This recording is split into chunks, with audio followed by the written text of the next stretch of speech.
Okay, take two. So this is going to be a set review of Tales of Jade set versus JasonRiot. It's going to be Soul versus Order Soul. These are probably the two best players of each character, would you say? Yeah, they. I mean, Tales of Jade is kind of like even with Ed's Phantom. They kind of go back and forth. Okay. But yeah, I'd say they're like two of the best, Okay. basically. Soul versus Order Soul is one of those kinds of matchups where it's like it's pretty even. Soul will generally have the advantage in neutral and the damage race, but once Order Soul gets started, Soul has to make a lot of hard callouts to get him off. So generally, the matchup's viewed as pretty even. Both characters in general have to take kind of hard options or hard approaches to deal with the other. And I mean, that's just kind of how the matchup is.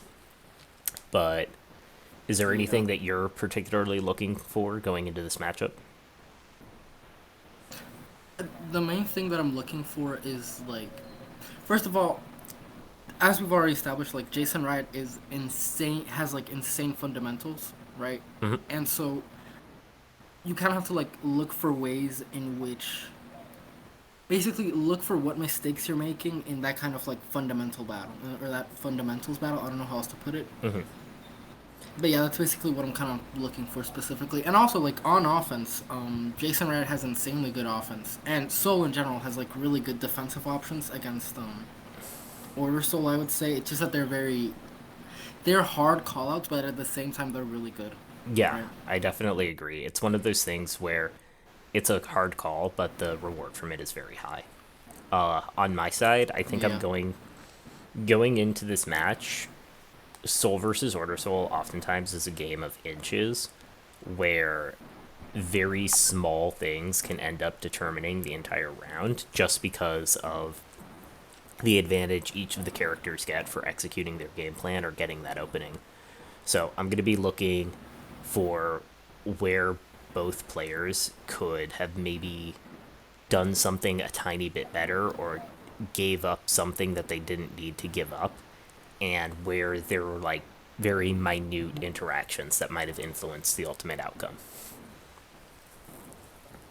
yeah. Actually, I think in the first two or three ish matchups, you're gonna see like a lot of rounds where Tales of Jade just like swings for one haymaker and then the match is just over from there. Yeah, that's Order Or like Soul. a lot of matches where like, Taylor gets like one haymaker, but then Jason Wright has one good read on defense, and then it's over from there. Yeah, And so it's like it's a lot of going back and forth in the first few matches. I'm sure I'll see The it, but VVRC yeah, is one of those defensive options that you just really have to be aware of and you have to constantly respect because it's 200 damage on a good call. yeah, Okay. basically, and like, and even a move like like instant blocking something into like DP, it doesn't seem like that good of an idea. But with Soul, given how good his DP is, Hmm. it's like a genuine strategy that you can do, Yeah, and it's a thing absolutely. that Jason is really good at. Absolutely. Really good at. All right, you ready to get started? Sure. Actually, give me a second Sure, no problem. to mute some notifications. So the way that I normally do set reviews is I'll generally watch through at one time speed. I will pause wherever I think something interesting is happening or go back and analyze situations I think could have been dealt with better. I'll generally use in my head kind of the chess notation of extremely poor move, neutral move, good move, extremely good move. And I'll just watch through the set like that. And then at the end of the set, I will either do an overview or go back and watch it at two times speed without stopping to see how the macro play of the game changed over time and how it might have evolved as both players adapted to each other. With players who are very familiar with each other, sometimes that's not as good because you already are several layers deep into analysis. But yeah, I guess we'll see how it goes. Yeah. Also, we can start now. All Definitely. right, let's get it started. Okay, so round start. Backs off. Okay. Round start's really kind of in Soul's favor. I think it's pretty hard to challenge here. IAD back after JP is you give up space. It kind of depends what you do after it, but this is a pretty solid start, especially for feeling out your opponent. Yeah, actually, this is something that I broke down. Ooh, Mm-hmm. shit. Yeah, this is something that I broke down sometime back in the Soul channel specifically, where it's like a lot of Souls options, like a single one of Souls options, like far slash or 5H or 2D. Like Mm-hmm. between those three options, they basically cover any offensive move that you do directly at round Yeah, start, and it's pretty insane. Yeah. yeah, I definitely agree. So you see him back off here. Jason whiffs a 6P, thinking that it might have been neutral jump into forward dash JP, and then throws out 5H. So Jason right now is trying to play a bit defensive. He's trying to keep Tales of Jade out of his space. Tails correctly reads this and gets a knockdown. Okay, so starting with a tick throw right away. How do you feel about that?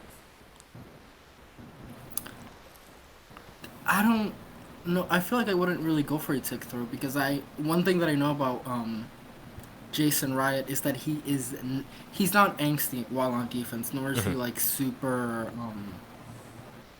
like he doesn't have to make a move instantly, right?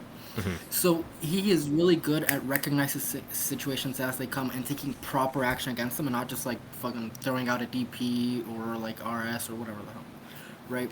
So I don't know if I would have gone for a tick throw person. Um, I think it would have probably just I kept some think more given conservative the pressure. characterization of Jason, it's not a bad idea, especially if he's a more patient player on defense, because the tick throw isn't going to be reactable. You would have to fuzzy it. But generally speaking, I this is just me personally. I prefer to condition people to block first before I go for the tick throws. But going for Yeah. the throws first to condition them to mash is also just a valid strategy.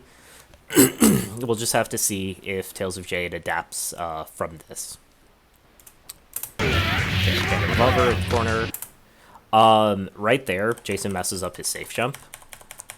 This is not really something you can react to, but in these kinds of situations, you can buffer fuzzy back throw right here, and you'll lose to like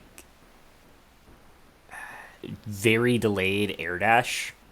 I don't know if that's what Tales of Jade thought was going to happen, but in these kinds of situations, that will beat jump into empty low, it'll be jump into throw, it will beat mistimed safe jump. So it's something that I would represent, even if only to get off the level 0 layer. Yeah, definitely.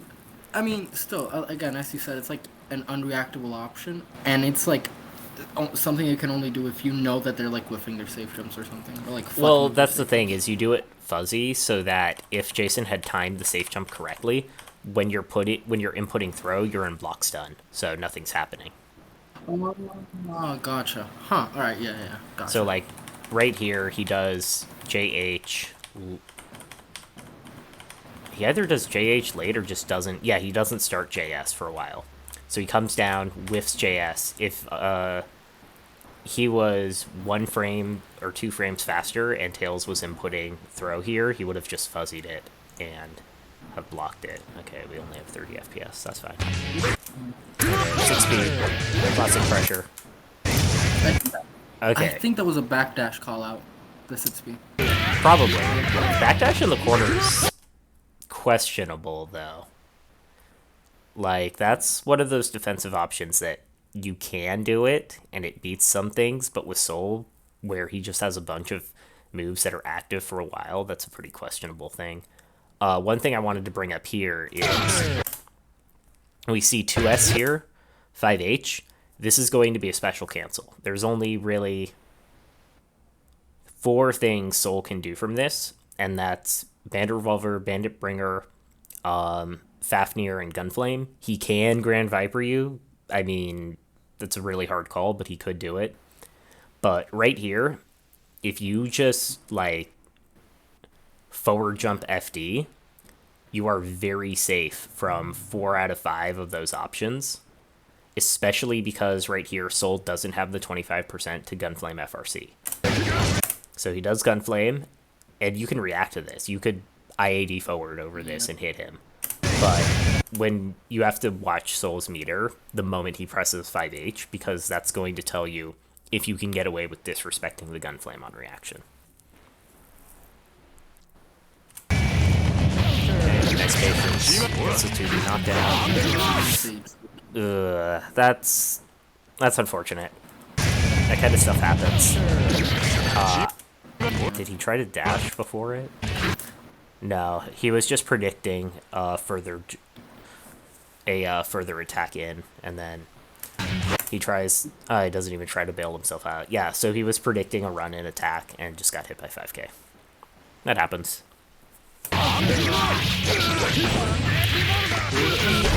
Also, like, I don't know if I would be trying to like jump out of the corner unless it was like a super jump instant air or like a super jump air dash away. That would And be even the then, that's, safer like, a option, questionable definitely. I don't know. That would be the safer option, definitely. Yeah. I think what he was going for was he thought Jason was going to do, like, run in far S or run in 2D and kind of be further in, and he wanted the greedy option out. This burst right here is actually a safe burst point. Well, not off the 6k, but if you see the VV come out, you can burst here, and it's pretty safe, which is a good burst. Nice super jump over. Gets a throw. Okay, that's knocked down. Frame traps. Nice. Gets a pickup as well. He could have gone into recharge from here, right?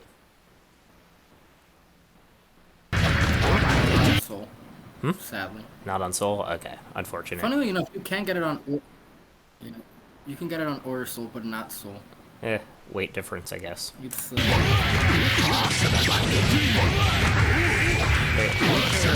pressure. And finishes off the throw. Ah, come on. So, I don't blame him for just going straight for the kill. This is kind of an hero burst where it's like, what the fuck are you doing, dude? But at the same time, it's Soul with 75 meters, so he can absolutely make this comeback. This is the kind of situation.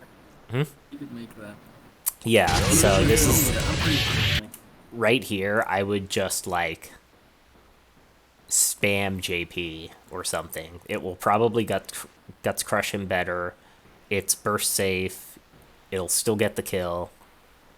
I mean, if you really want to do it, you can throw the burst. You can go for the burst throw or the burst bait with close SJP stuff. But, like, this is unnecessary risk, is what I'll say. So, Jason bursts, and then immediately dies. Okay. Well, crisis averted. Round start. So, the last round start, he backed off, and Jason tried to prevent a dash in. Let's see what happens this time. Okay, he goes aggressive, and Jason tries to chase down a defensive option and gets an opportunity for 5k. I like the rotating, and yeah, I don't really have anything to say about that. That was fine, just unfortunate.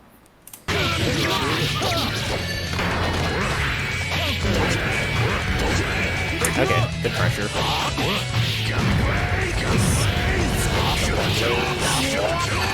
Drops him up. Ooh, that's unfortunate. So, right here, that was tech throw? Probably? Yeah, it was. Okay, Can you do anything about this? I wonder if you buffered JD if it would come out here. No. Okay.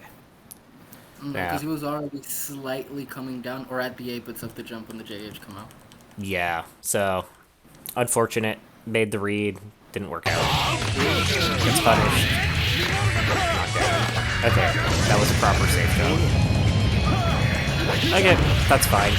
Wild throw happens. In general, regarding wild throw, I think it's almost always better to just take the wild throw than to try to mash out of stuff. If you want to commit to like soft defensive options like backdashes or FD jumps backwards, it's fine. But like wild throw has so much proration versus getting counter hit by 6p. It's just like 80% of the time, just sit there and take the throw. It's not. No, It's no, I it's agree. bad, but it's not horrible. Yeah, no, but here's the thing, right? Like Jason is like extremely good at building a lot of guard bar Yeah, on offense. that's also Like I don't true. even think that Soul is necessarily a guard bar character, but I think that Jason is like particularly good at it. So I think like you have good reason to like try and do something about wild throws and shit. Yeah, that's definitely true. Sometimes it can be the game. For example, like in this case, right? I'm pretty sure that like that's at least 180, possibly 200 damage. Yeah. Shit, right? Well, it was off. I Like believe it was off Gunflame FRC. Let me check. Yes. So Gunflame FRC, 5p. That's yeah. It's like plus 10 or 12 GB or something. It's a tick throw situation. He could have dead angled here, but that's asking a lot. That would basically be you're mashing DAA immediately after Gunflame. Okay, so gets wild throw, unfortunately. For loops and knockdown. Nice. Okay. That DAA, it's alright. It stops the pressure, like, basically no matter what happens, but you never want to DAA JH because it has, like, 0 recovery. yo. Okay. I respect the jump back. Ugh, okay. That's what I was talking about with backdash in the corner. It's like, this dodges wild throw, and it dodges, like, nothing else. This is one of those moves that you kind of make when you're scared, and you look back at it, you're like, that was questionable. He actually gets a... Oh, no, he doesn't get away with it. I thought he got counter hit here.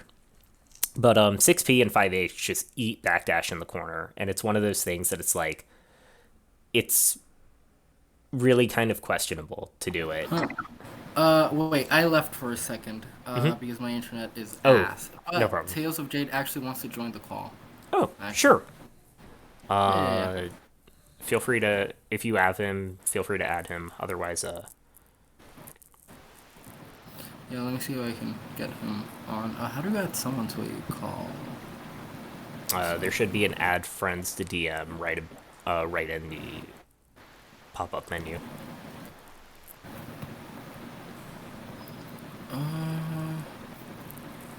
Man, I'm really fucking bad at this.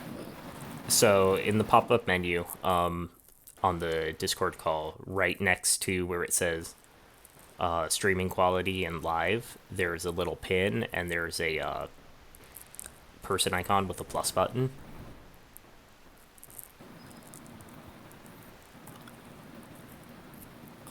Nah, I hate technology. Also, no, apparently he just wants to join via text because he Oh, doesn't have a mic. okay, that's fine. Yep. I'll just, oh, there we go. Man, I'm really blind. Let me see.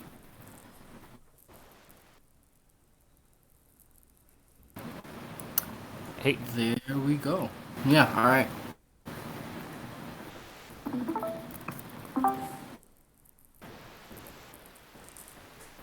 There we go, there we go, there we go. okay, cool. So everything should be in order. Tales of, you can hear us, right? There we go. Lovely.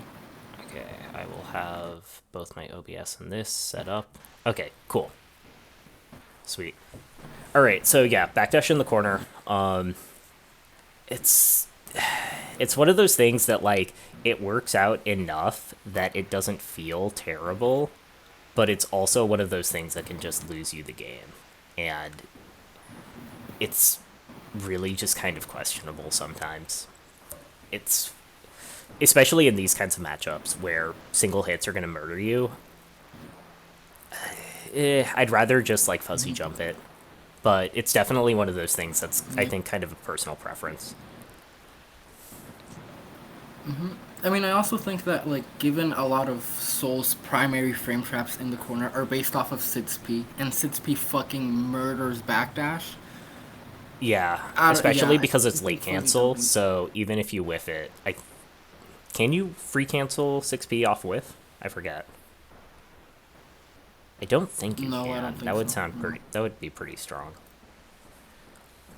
Whatever. not strong. That'd be yeah. So Anyway, keep anyway, going. Jason gets a Or we 6p, could. and side H, this should kill. Okay.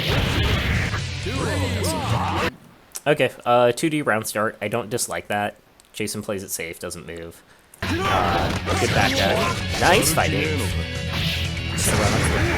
So, Tails has been having a lot of really good success with the run-up throws right now. It's going to be interesting to see when Jason adapts with stuff like mashing out with 2P or when he has meter doing VVRC on things like that. And I'm going to be interested to see if Tails is already on top of that or if he takes a bit to adapt there. Okay. That's level 2. Nice charge. Okay, that's fine. First is okay. Good hit confirm. Good air throw. Nice level 3. Nice! Accidentally the profiles first. That's good. This should kill. Yeah, okay. There we go. Very, very, very clean round. Very nice. That is. Wait. I Yeah, apparently. I'm seeing the Discord call as well. I would say check the volume mixer settings on Discord just to make sure that everything is actually pumped. Otherwise, I'm not super certain what would be happening there. There was one moment on the stream. Where was it?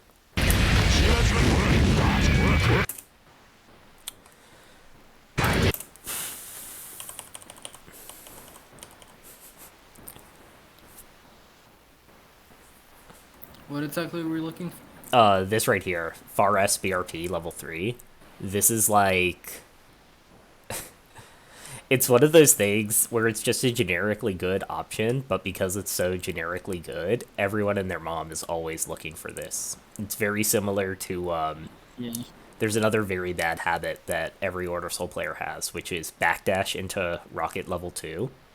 And it's one of those things where it's like, if I see Far S from Order Soul, I'm just kind of getting ready to DP whatever the hell he's going to do after, because a lot of times it's like Far S Rocket, Far S VRP, Far S whatever, and it works out here. It works fine because he's putting a lot of pressure on Jason. Like, he just got a 6H, he got an air throw, he has a block string going here. But like, it's just one of those things where I'm not. You should absolutely do this, but I'm interested to see if it's going to bite him in the ass later in the set.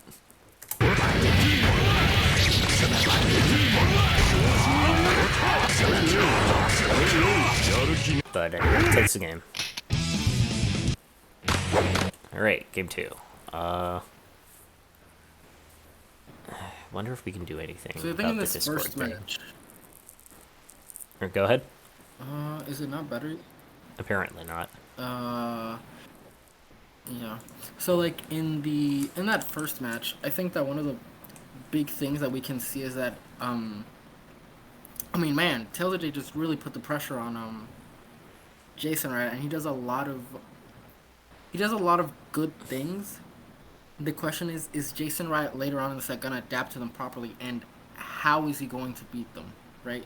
Because I know the final score of the set, right? Mhm. And it would make you think that Jason like completely adapted to this and just fucking blew him up for it, right? Mhm. But it's interesting. It's gonna be interesting to see how this develops, or if it's like something about blowing him up in pressure or neutral, or where are the blowups gonna be, stuff like that. Well, right now Jason's getting hit by just a lot of stuff. Like sometimes it's scramble situations, but a lot of times it's just like far SBRP3, where it's like, I mean, it's good, but off far S there's no low threat, so you just block high, and it's like, eh. Yeah. But anyway, Yeah, I can see it. game two. Whoops. Here we go. Far S round start, that's fine. Nice jump over, gets knocked down. Good mash. Okay, so Jason's already adapting. This kind of situation before would have been run up throw. And we can even see it right here. He tries to redash here. Jason just 2D barres straight out of it. Okay, it's a knockdown. Okay, burst. Nice 6p use. Gets a loop off this.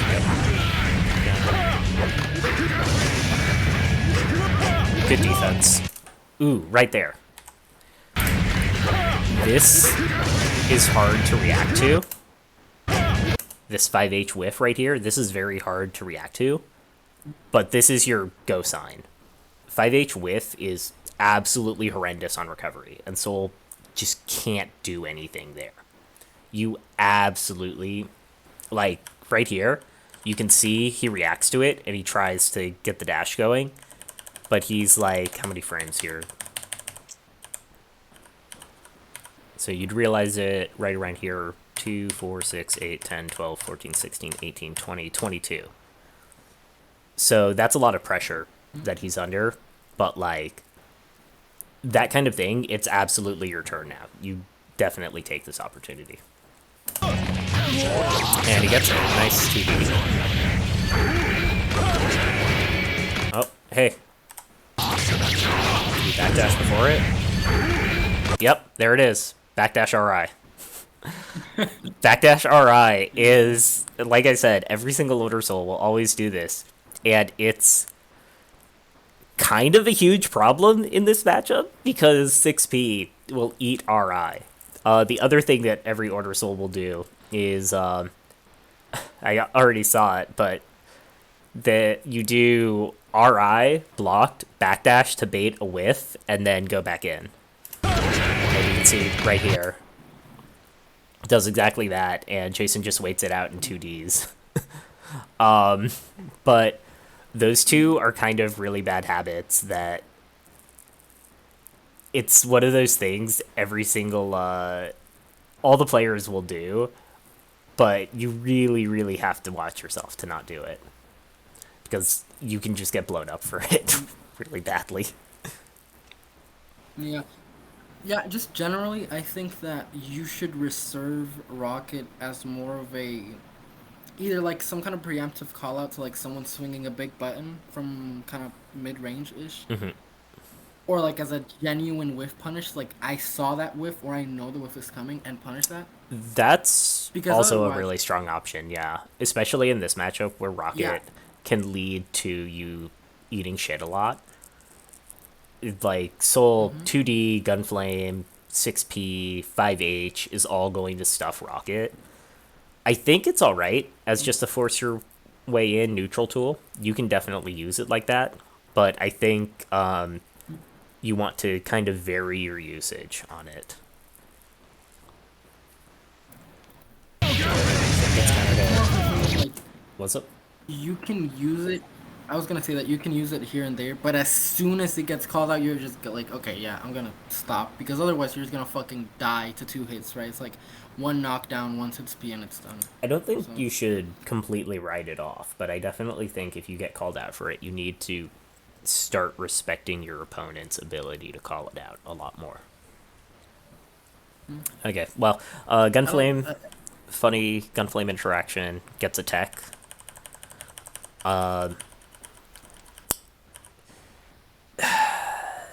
this is one of those scenarios where it's like, because the tech was so unexpected, I don't mind tech forward fall on top of Soul, but like in general, tech forward fall on top of Soul without expending any air options is a really, really good way to eat like 5k or VV counter hit. In these kinds of situations where it's a scramble, it's all right, but like it's just so risky sometimes. For what it's worth, I also think falling It's directly on top of Order Soul is a terrible idea because of Gunblaze. I do agree. I do agree. But I think I don't. Well, I'm not sure. I thought he double jumped forward, and that's how he managed to like fall in front. He And he gets a tech off. So back tech. Okay, he does double jump forward. You're right. Okay. yeah, Yeah. Yeah. The I big think thing that's is really just the situation that it came from. This like OTG Gunflame is something Soul never wants to actually have happen. So in these kinds of situations where it's just a scramble, I don't mind going for offensive plays. Walks out, 2H block, unfortunately. Ooh, okay. Good VV. That VV's not... That VV's a hard call, but... Did he have... He did. I'm very surprised Jason just didn't RC this VV. VVRC after block BRP is really common because it's going to beat every single option Order Soul has while keeping Soul safe and getting his turn back at the very worst. I guess Backdash would beat it, but this is one of those things where, like, Wait, did he have 50-meter when the first hit connected? yes, right there. Okay, so that's probably Yeah. why. Yeah. But Either way, I think it's a good option because actually something that Taylor Jade does a lot yeah, Tails um says that he is didn't expect to have meter, and I think I definitely agree. but I think it's a good option because something that Tails of Jade does a lot is neutral jump forward JH right after BRP. Yeah, that's the And I classic. think that's probably yeah. I think that's probably what he was trying to call out. Okay, so we get a VV, knockdown. Ooh, very strong 2Hs. What? Got hit by the delayed Gunblaze? Yeah, looks like it. Trying to buffer DP. I guess maybe... What are He's you gonna catch trying the to stop redash. here? Like, 2H isn't going to go into anything... 2H is a late cancel, so he could, like, delay a lot of his pokes here. Or he can delay a lot of the follow-ups. Maybe he just thought he was closer and could get through the Gunflame. Oh, yeah.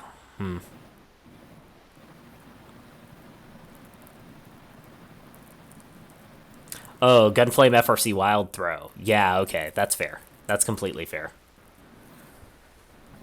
It's been so long since someone did that to me, I forgot. Okay, gets hit. That's gonna be the round. Oh, drop. Second chance of life. He's trying to get some space. Ooh.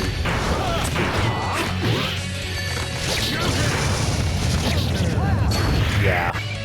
That was a hard comeback to make. That was a really hard one. Right here, where you get your life. So, back off. Outspace the DB, but he's still on your ass, so try to get some more space. I agree with that. Actually, you know what? I'm gonna be honest. I don't know if I would have gone for, given that they're both at low health. You might have just gone I don't aggro know instead if of trying to get space. yeah, because like, first of all, Soul is like really good at closing out that space. You know, like Yeah. just as a character. and he's really good at controlling the ways in which you try to get space, right? Because it's usually going to be by jumping or backdashing or something. I mean, that's every character, but I mean, he's really good at catching your jump and your backdash. So it's like, I don't know. I think I would have like held my ground kind of at that range right before that, like after the air dash back from BB. Possibly, yeah. So, like, I think if you were going to do that, right where you recognize this BB is whiffing is where you kind of go in. Because both of you, well, Soul is off his game because the block string he thought he was going to have isn't there anymore. You are sort of off your game because you don't have the space you expect, but that might just be one of those things where instead of I need to backdash, I need to get away and reestablish my position, you think I'm gonna backdash here and reset whatever the situation ends up being. But instead, Going for like in that situation, it's maybe slight, not even like micro dash, but like micro walk forward, FS, CC, just that. yeah, I just think that maybe would have been checking Soul. It's a VV, and then just kind of gets stuffed trying to reestablish his pressure, and then gets stuffed trying to stop Jason getting in. I mean, it happens. Yeah, I mean, Also, something that I do want. Wait, before this starts, sure. something that Jason had mentioned to me before, and I think I told Tales of Jade about this, is that Jason thinks that a lot of Order Soul players and Tales of Jade too don't use Far Slash enough against him in particular, and that it's a really good tool, basically to check Soul at certain ranges. So that's something I actually should look out more for Okay, during these matches. I could see it. It's a high risk button because 2D and 6P and whatnot, but it's just one of those things where it's like you kind of have to do it because otherwise you don't have any long range checks besides like 5H, and 5H takes forever. Yeah. Okay, IAD forward, that's fine. I might have neutral jump JP'd just to check because the last couple openings have been pretty aggressive, but it's fine. Space. Okay. Nothing. So far. Jason's turn. Ooh. That falling straight down. That's scary. So, like, right here, Jason, I think he goes for air throw here. He could just SVV, and you've already committed your double jump. There's nothing you can do to get out of that situation. This is one of those things that's like, in these kinds of situations where Soul just has a million years to be ready for however you fall, I would just... There's kind of just no good answer here, because even if you back off, he just dashes after you.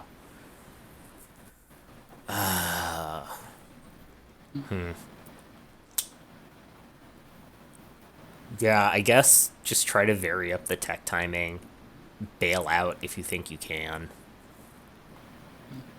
Also, air dashing after attack is honestly a really good option. Even if Soul has the speed to catch up to you and like 5k or something, he still has to like see you air dash and like run at you. Yeah, So that's the thing, maybe is he has to react and you're going to have the time to maybe get away. This high up, it's kind of iffy. You might like maybe delay neutral tech back dash, or delay neutral tech air dash back or something. But he goes for air throw. Hey, it's Rocket Fafnir. First one of the set. He goes for the double loop.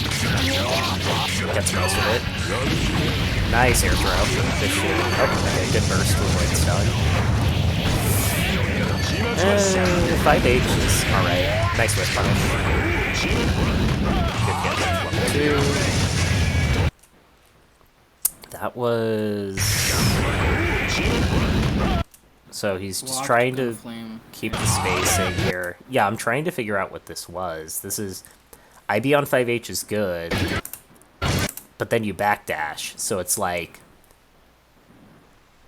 This beats... Fafnir? And that's about it. Then, granted, it's 75 meters, so like, Fafnir RC is a real thing that could happen here, but this is just one of those things where, like, you have the life lead, you can take the risk, but uh, yeah, that's fair. Like, you want to, at this kind of life lead, you just want to avoid game losing options. And I don't think this is necessarily game losing, it's just unoptimal. Also, I was gonna ask, maybe this like maybe his thought process, but like usually mid screen you can actually backdash gunflame pretty well. So maybe he thought that he had more space and was trying to like kind of create that space. Yeah, you can. Yeah, you can definitely do that. Okay. Rocket catches him running forward. All you need is chip at this point. Nice review.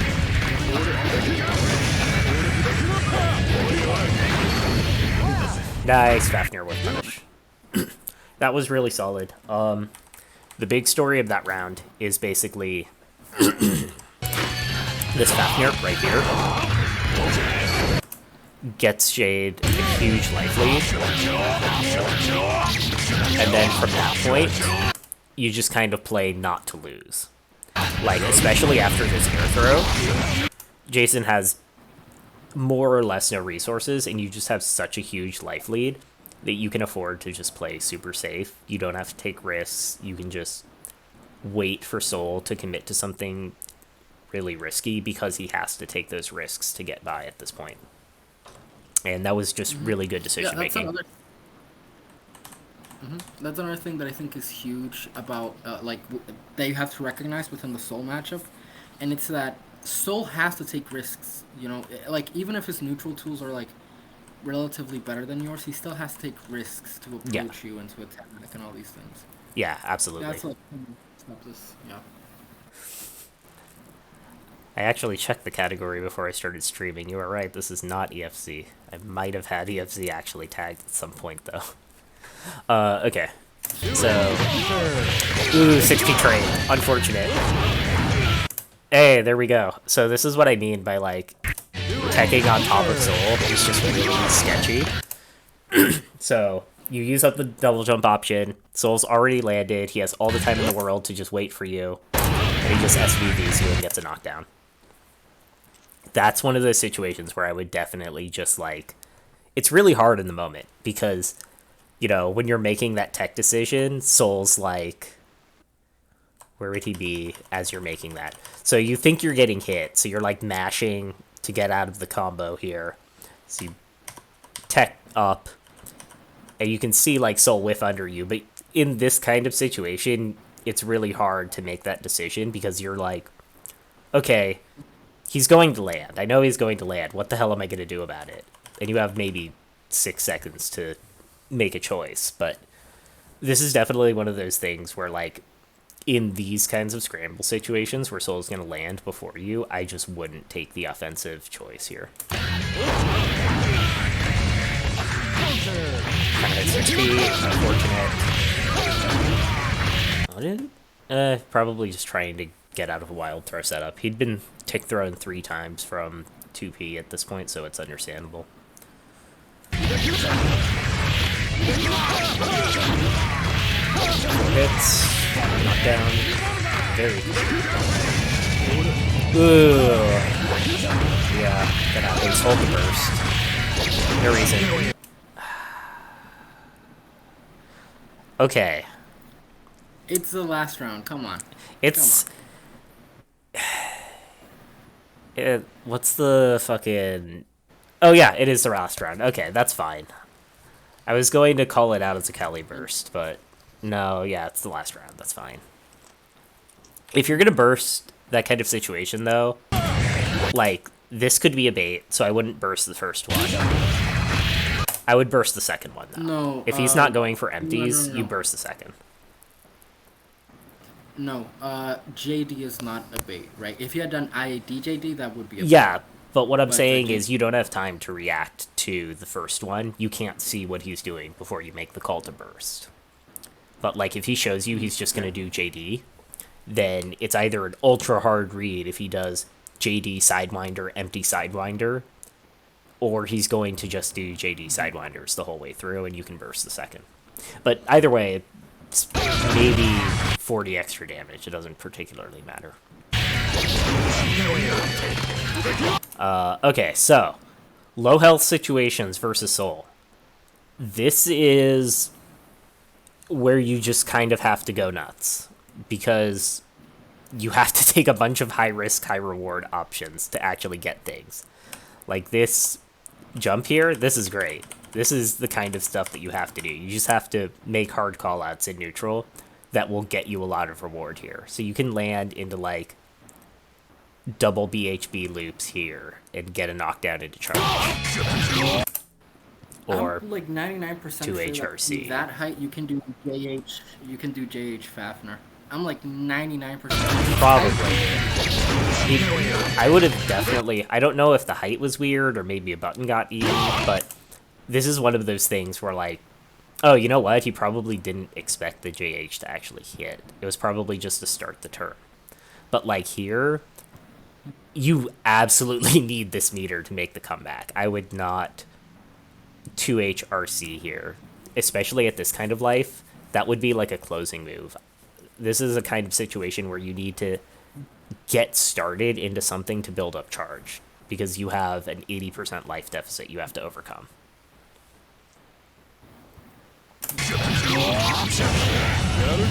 And then he gets thrown.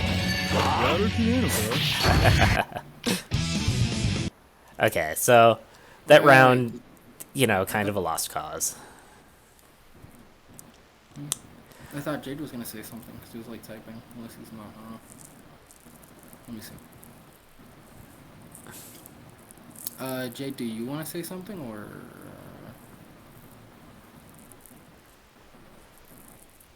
All right. Well. Yeah.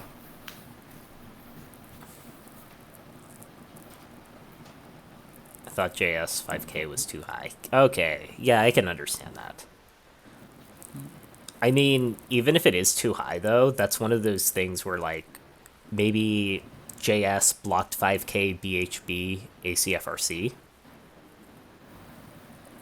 and you can just kind of start building up your resources while getting your pressure going. The 2H is just, like, you'd get, at most, a knockdown from that, and sure, you can try to, like, set play your way to victory, but it's just one of those things where it's like you're throwing away all your meter and you have no charge, so the set play is just really hard to do. And I mean, this is even just like. Go ahead. Yeah, because if you do one BHB ACFRC, that's 80% charge. You get a knockdown from that. Yeah. That's like definitely level 2 with 25%. You could even like if you get like virtually any hit, you can recharge. Yeah. I mean, Yeah, it's kind of what I was saying, where it's like it's a small thing, but those kinds of things can just completely swing the match in this kind of level of play. Nice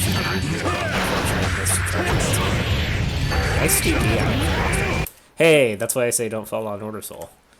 So you can see Jason backtext, jumps forward. That's It was no, IAD that was and like what? IB the JP. Oh yeah, no, that's No, a super. That was a super smart play. The IB into DP. And then Jason text forward, jumps, eats a counter hit gun blaze.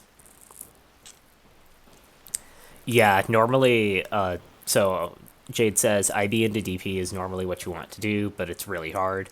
Normally, I will just like IB and alternate mashing JP and throw just to see if I can get it, but Jade is absolutely right. IB DP is probably what you want to do, especially if they're trying to jail you like that. Counter hit, get the super jump combo, nice. And then, so Gunblaze there, I actually don't mind it. This is one of those things where, like, if Soul tries to poke into you here, the rest of Gunblaze is going to go off anyway, and it's going to hit him. So this is kind of a really good way to cover your approach and still get in. Like, Soul would have to ultra hard read and wild throw you here to invuln through the rest of Gunblaze. I don't know if I like the.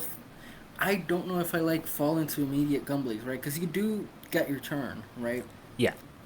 But you lose out on the resources that you need to keep your turn, you know? So it's like at that range where he was, I think you can, like, just by the fact that you are at level 3, Hmm. you're already, like, being more of a threat, right? Because he can't, like. Because Rocket is going to catch jump startup or even, like, any button that he whips at all. From that range? Um, yeah. Yeah. Yeah, Rocket would catch, probably. I'm Yeah, wondering, so you have a I 50% life lead. Yeah, it's not enough to play safe. I don't Predicting an air I don't dash know out I of don't the know if I like corner. immediate Okay. gambling. Yeah. Yeah, maybe just less committal here, but it's one of those things where it's like maybe an unoptimal play, but I wouldn't call it a bad play. Yeah. Especially because you're going to It's have an level improvement. 2 to start your offense here.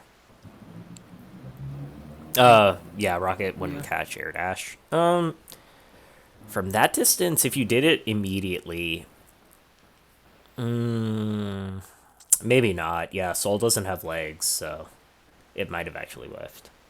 Oh, it's a hit. Okay. So yeah, this is fine. Now you're in kind of the safety zone. Wow, that is optimal. That that is such a nice combo. 5k counter hit, confirm it, 5 HP loop, and then immediately close S, so you don't get any more paration. Oh man, that's a nice combo. That's really nice. Okay, backs off. Gets the combo this time. Misses DP, I guess. Good air throw. Hey, there's Jason misses air dash, I guess. That's the safe jump setup. Yeah, just misses air dash between JH and JS, I guess. Seems like it. Yeah, I think backdash is fine there. I can't really think of a reason that would be not a good play.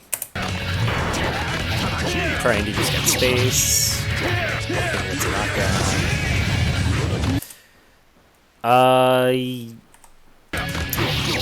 This is one of those situations. So, you block the gun flame, you FG jump here. I guess this is kind of personal preference. This is one of those situations where, like, I FG jump here and I'm watching the opponent, and if they didn't commit to anything, I'm kind of spooked to go for a double jump here into pressure. I guess it works out because Jason thought it was just going to be single jump into JH, but this is one of those situations where, like, if I see this kind of thing with how the life totals are, I just don't want to commit into it. I'll just FD to the ground or jump back. But I think it's personal preference. I think both options are pretty valid. Okay.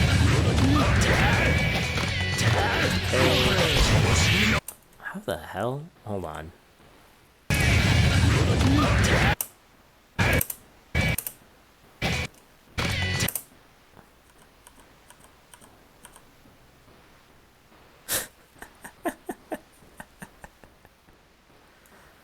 What are you laughing at? This game is great. Okay, sure. The game is amazing. Sure, why not? Okay. Wait, no. Unironically, I think that FS just wasn't active at that point. Yeah, I think it only has probably. like what, one or two. So the animation just like keeps fucking going, and it looks like he's swinging all the way through, but it's just like the initial part of the swing that's active. Yeah. Okay, tries to jump. Gets 5k'd for it.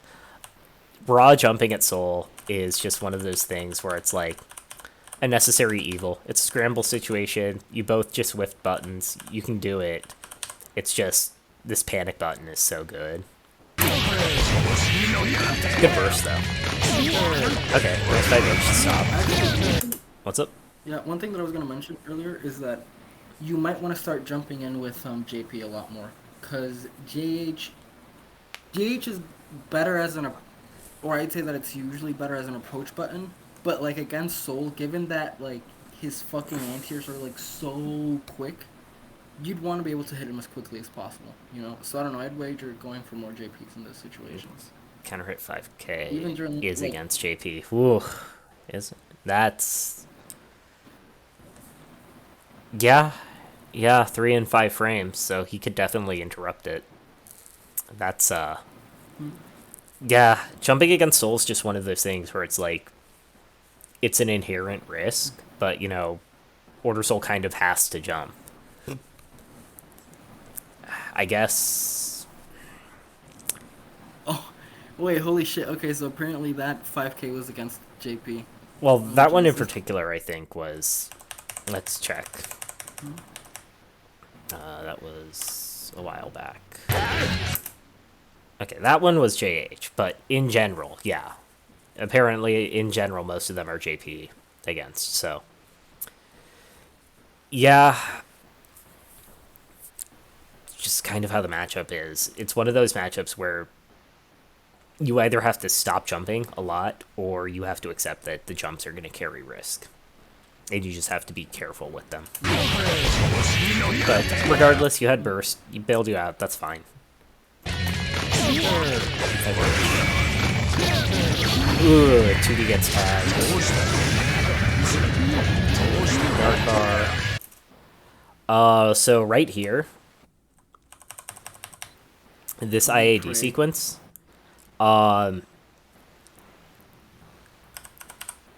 if you see the IAD, you react with jump back, trying to air throw here. I'm reasonably sure you can gunblaze under this sequence. So if you see IAD, I'm like 99% sure you can just input gunblaze and it'll go straight under. But that's just one of those things. I try to do the same thing where I like, oh, the opponent's in the air, I'm going to air throw them. So. Good DAO.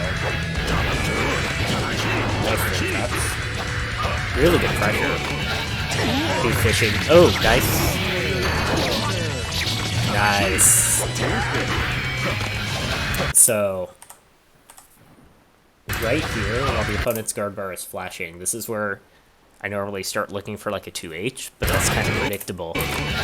This confirm right here is so nice. Recognizing that the guard bar is flashing, recognizing you're going to get the combo here. Gets the burst. This air dash is... I mean, it's aggressive. I think it's alright. You had the momentum. And then Soul hitbox screws it up. But that was a really good recognition of getting that counter hit. Really good pickup. Yep. Tails to the ground. Ooh. That is very unfortunate. So this is another situation where starting right around when Jason got this pressure, you were just trying to kind of reset the spacing and get back to like a round start position where you could get your bearings again. And Jason is just chasing you down, and then eventually you take a defensive option that leaves you open, and he scores a straight conversion. So this kind of goes back to what KingNothing was saying, where in these kinds of situations, especially while you have the life lead, there's a phenomenon where as a player gets in a safer position, they will stop doing the things that got them into that safer position and try to preserve the position that they have. And you can see this a lot with when people get life leads, where they will stop doing the pressure that they were doing before and instead try to back off and play safe. And I think that can work in some situations, but Jason is just kind of keyed into that right now, and he's punishing you for trying to abandon that kind of thing. So in those kinds of situations where you have the life lead, it might be better to just play as using your life lead as a kind of resource buffer to close out the round. Yeah, in a sense, it's like you can both trade hits both ways, and it's sort of equalized because even if Soul does a lot more damage than you do, you're still like you have a life lead, right? You can take a few hits, right?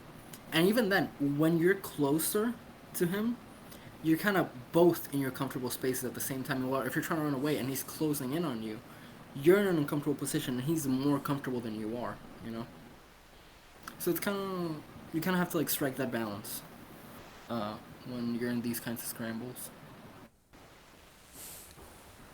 Okay. So, It's not going to kill, but the next hit for either player. Oh! Scramble situation. Okay. Throw is fine. Unfortunate. Doubly unfortunate. Scramble situation sucks.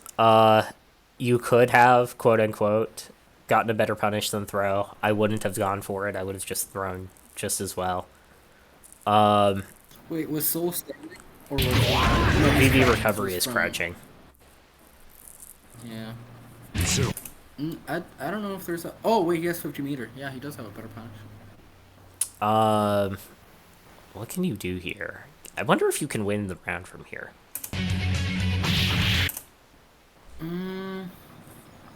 JD, JD. Maybe if you hit the extension here. Yeah. Yeah, that's it. You had to delay the second JHD. Because right here, the close S whiffs. Because Soul has no legs. Oh no, he checked. Yeah, so you were 1 or 2 frames off. If you delayed a bit, you could have gotten that. And then, unfortunate, scramble. Burst on the 2P. Panic burst, it happens.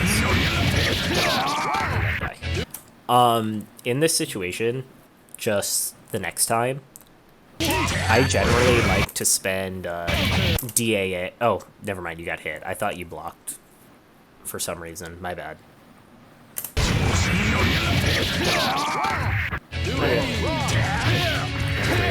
Kubi gets whiff punished. Nice. Turn off after. Good throw. I really like this XP kick throws. Nice match. And it's alright. Good VVs. Okay, so at this point, Jason is demonstrating a really strong tendency to VV out of your gaps. You're still getting the throws every so often, but I think the situation is such that you need to start trying to bait some of the VVs. I'm not sure, because it's one of those things where it's like, if you go bait VV, you can just throw the game away because you gave up your turn, but it's definitely one of those things where you've been hit enough that it's starting to be a problem. I don't know if he necessarily gives up his turn because again, like turns happen in like a few dimensions. Like okay, I'm gonna explain some like fucking esoteric shit, but like hear me out, right? Mm-hmm. Turns don't just happen with regards to like frame advantage, but they also happen in terms of distance, right? Like it's very different to be +3 and full screen away for Haas than to be +3 and close up. Yeah. You know.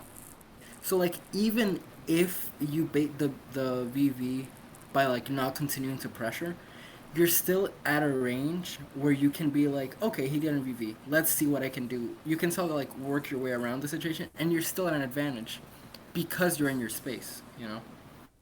Mm-hmm. And even then, like, there's also the resources factor. In this case, he doesn't have shit, so not much there. But like in terms of like the spacing, I don't know if necessarily baiting VV by giving up frame advantage is like giving up your turn entirely or necessarily. Yeah, I could see it. I could definitely see if you like dash in, FD break for 6 or so frames to bait VV and then 2S, you still have a pretty strong situation. So You could definitely try it. Even something like Mhm. yeah, even something like with 5p at that range, just to be like, you know, just to like Yeah, present an option and maybe like make him flinch or something. Or even if he throws out like FS, you check that. You know, I don't know. yeah. It's just there are things you could do. Yeah. Okay, well, hit by VV. Ooh, delay air dash. That sucks. Great Viper route. This is... Oh, okay, hey. So, this is what I'm talking about with tech forward into Soul. This is just generally a bad idea. I definitely know why it happened. You're mashing here to kind of... Actually, no, you were delay teching, so... Maybe expecting he was going for a reset. But this kind of situation... This is just... If you want to delay tech here, you can just neutral tech. And you'll fall to the ground and be fine. This is taking a lot of risk, especially against Soul. 6p counter hit. Sure that's What's up? ooh, whoa. Then I'm pretty sure that Soul at that point, he didn't even like have to read your positioning relative to him. He was just like Yeah, he there could was... react to you jumping. Yeah, unless you did forward tech air dash, there was no way you were getting out of that corner. Delay tech, delay air dash afterwards. That would be really good, actually. Probably. Yeah, I still think delay neutral tech would just be a fine idea because you're going to land... You'll be in the corner, but you're going to get out safely, especially if he's going for that reset. Ooh, VVRC. Yeah, I mean, that happens. It can't win every interaction. VVRC is really, really good at winning interactions. Alright. Round 3. So, this is game 4. So, adaptations observed so far is, you're still going for a lot of throws and tick throw setups. You've reduced the frequency that you go for them, but generally that's still your game plan for opening up Jason. I haven't seen a lot of 2H in block strings, and I haven't seen a lot of rejump in block strings, but Jason's also a very strong defensive player, so I don't really fault you for not doing that. Jason, on the other hand, his adaptations so far have been a lot more willingness to poke out of the block strings and to kind of just like 2D or VV or 2P in the gaps. I don't know if he's doing fuzzy for it or if he's just committing to it off a gut feeling. And then also he has been chasing you a lot more and kind of just trying to push you into the corner, it feels like. So just, I guess, things to keep in mind as we keep going forward. Good for us.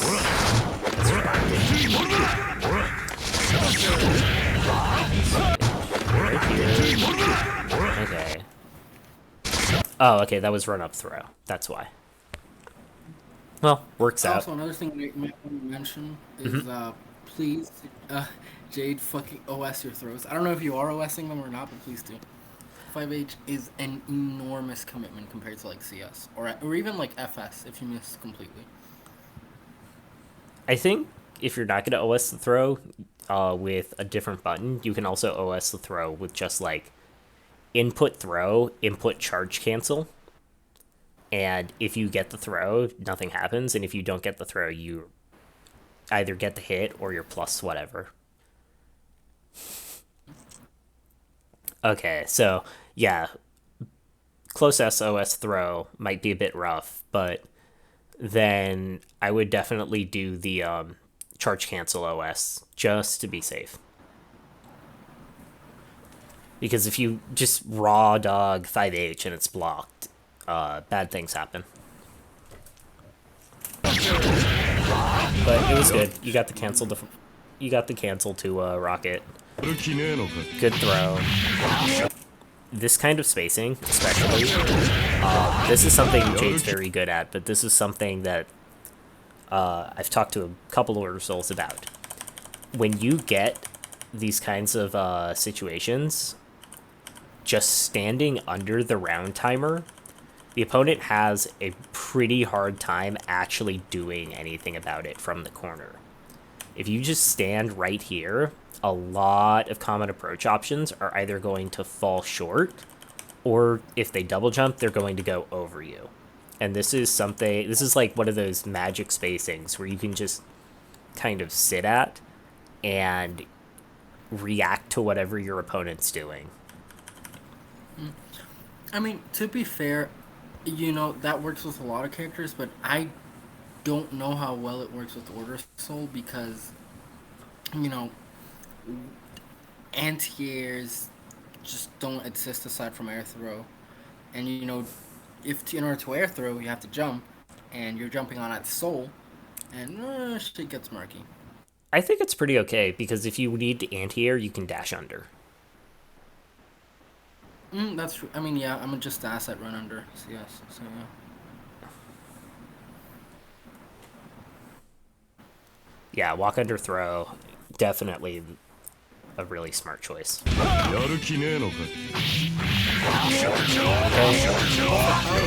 top of your head, do you know which characters you can and can't throw 6H? Or is that all of them? Because I remember hearing that it was like character specific or something. What was that? Oh, throw 6H combo.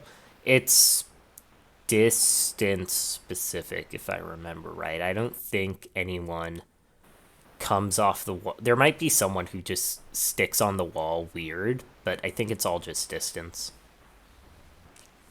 That was too far. Gotcha. That was absolutely too far.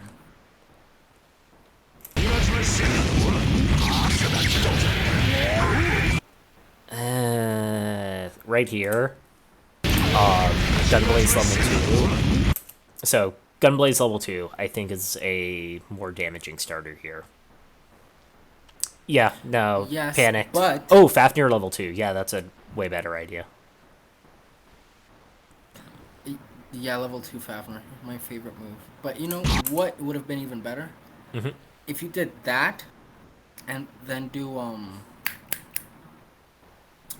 fuck, I forgot that. Charge keep BHB level 1. If you do that, go into another CS5H and then do Rocket level 2, that's another really strong thing. Hell, I think you could have even done like charge keep level 1. Yeah, could have done some crazy shit like charge keep level 1 blockhead buster ACFRC dash CS5H level 3 BRP or level 3 whatever. Okay. Well, the point is, That's stun punish could have been better, but you're up so much life at this point. I guess I'll just make this point like just to make shit. Good 2H. Huh. Yeah. I'll just yeah. Go ahead. I'll make this point just to make it when you're at mid screen and you have level 2 and you need to like punish or you need to like do like a grounded punish or a stun punish or something. Given that level 2 is kind of wonky, you either want to go into Gunblaze level 2 as Alec already mentioned, or you want to try and do shit with level 1 blockhead buster because it's the only real way that you can like extend your damage at level 2 mid screen at least. It even allows you to go into like Fafnir or something if you really want to go crazy. So yeah. Okay. This burst sucks. That's all I'm going to say. Don't ever burst like this. You have no resources, you have no life. This is just throwing away the game. This is just throwing away your resources. Don't ever burst like this. Yeah. What if he wins? What if he wins, Oligar? It doesn't matter. Okay. Just don't fucking Cali burst. There's no reason. Anyway, he immediately dies.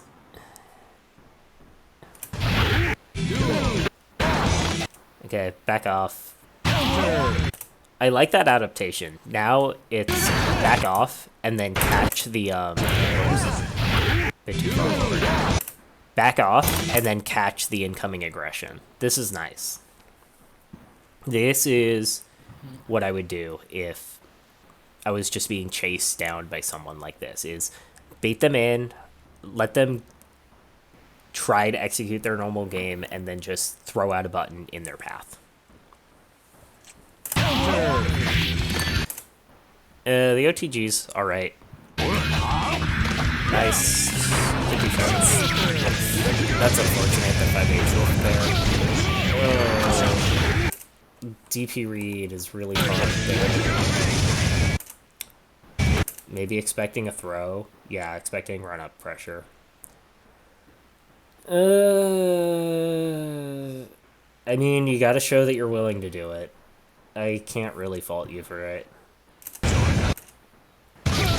On the bright side, this is another... So, don't AC, that's a good... not ACing is a good choice, but right here, burst on first hit of whiff DP punish, this is a really, really, really common burst bait spot.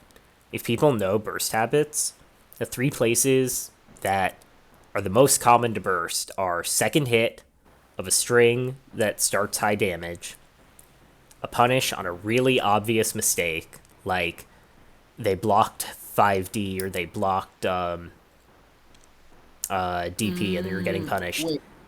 Mm-hmm. Actually, he could have OS this, now that I think about it, because he could have done run up 5k 4 CS 5H. On hit, he can confirm into Grand Viper. If you burst after the 5k, CS blocks it. Yeah, it's just... This is just one of those spots where it's like, first hit of a DP punish, you just hold the burst. Like, yeah, it's super common to burst here, like and it's really bad. Yeah, and this is just something that's like soul specific, but the only way that he can confirm into damage at this point is with Grand Viper, and Grand Viper is actually something you can burst pretty well, and he doesn't have the meter to RC it, right? So if he was to go for Grand Viper at this point, you could have actually bursted during the Grand Viper and make him whiff and then kill him for it. So it's just something to keep in mind about the soul. Mm-hmm.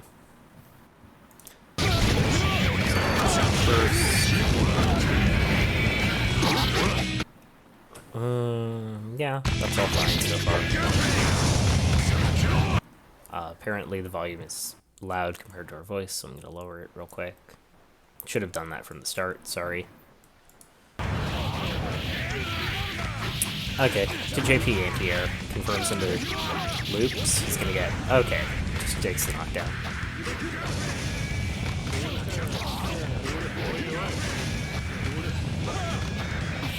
Really, really strong pressure from Jason. Ugh. What did you get thrown out of? Got... Is that blockhead? No, that's close... I think that's close S.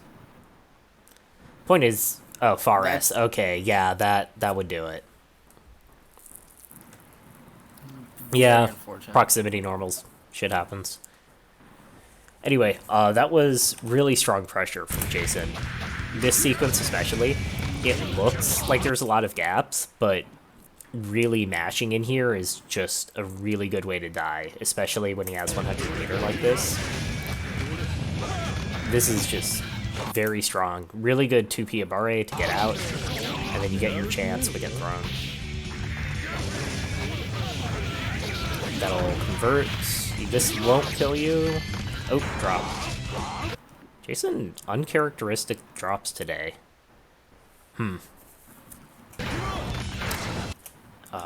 What were you doing when that fighting flipped? You were already in the air. Okay. Could you... No, you're already committed to the option. That's fine. Nice. Good to confirm. Yeah. GG. Nice 2H. Okay. Yeah. The re-jump here is risky. I don't fault you for it. You need to take risks to win the round at this point. I do like the adaptation of 2H and block string right now. Like I mentioned, your primary way of opening people up had been throw up to this point, so the 2H edition is doing really well. I can't believe he blocked that.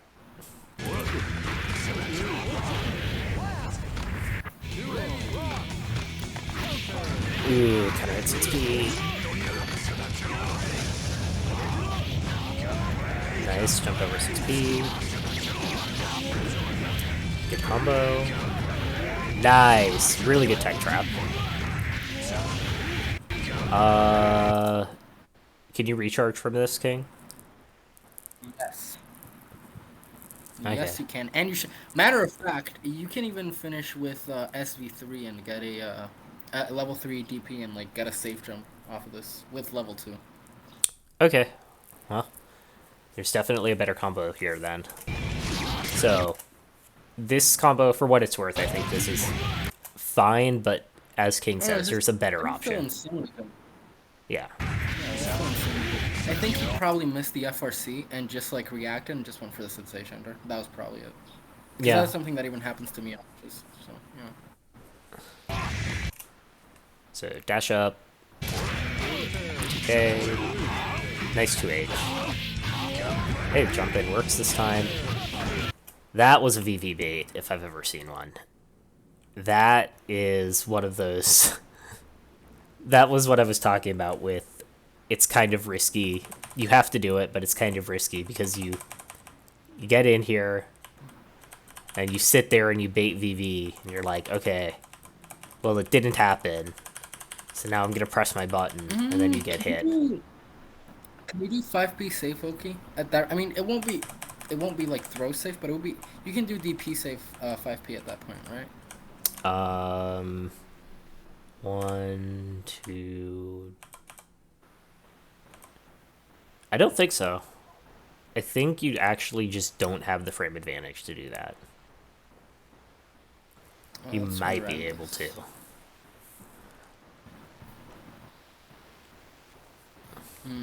Right. It's what, 5 frames? So yeah, I don't think you have the frame advantage to do 5P safe Oki here.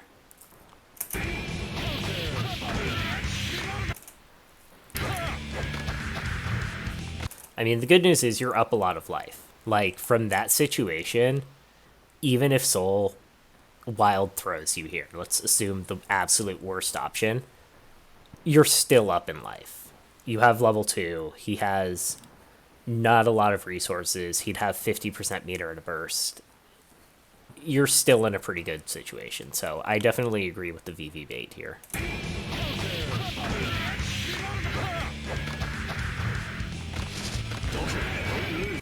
Double backdash into rocket. There's that happen again. Nice BRP. Good bait on the VV. Unfortunately misses the throw, but gets the air throw. Nice. Very nice. So this would be game 5 or 6? This is game... I've lost track. It doesn't particularly matter, I suppose. Game 5. Okay. Ooh, that... So, what happened is the IB popped him up, because that's what IB does, and then Jason lands first and crosses under, and falling JH gets counter hit by 5k. Man, I love Kusoge. I mean... That was just kind of a bad situation in general. Like, I don't think you had much of a choice in that situation.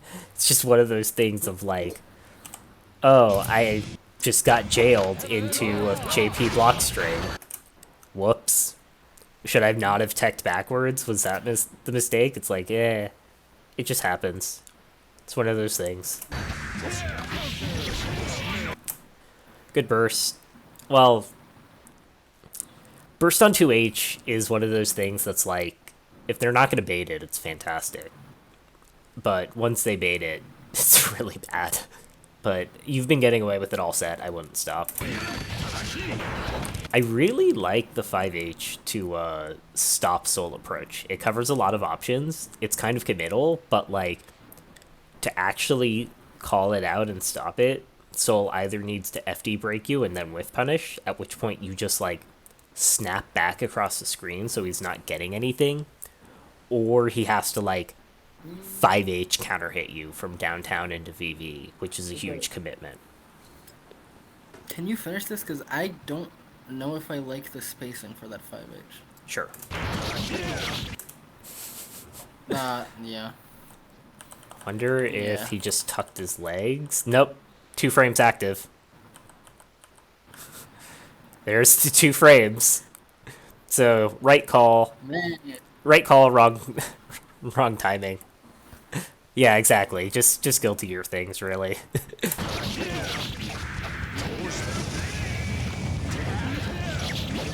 Unfortunate. That air to air. Ooh, wow. Okay, Jason 5,000 IQ plays here. Baits out the IBDP.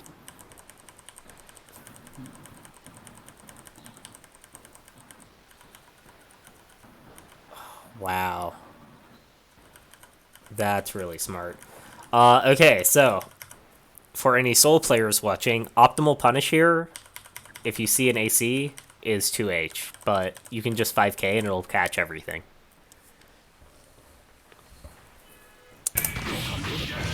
Get some full combo. Ooh, wow.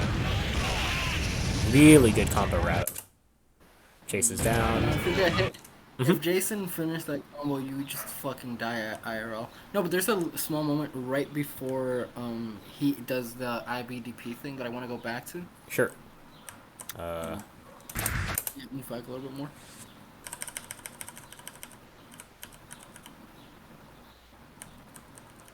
So, like right here? No. It's like a whole interaction before this, like a whole. Oh, okay. That's right before. There we go. That right there.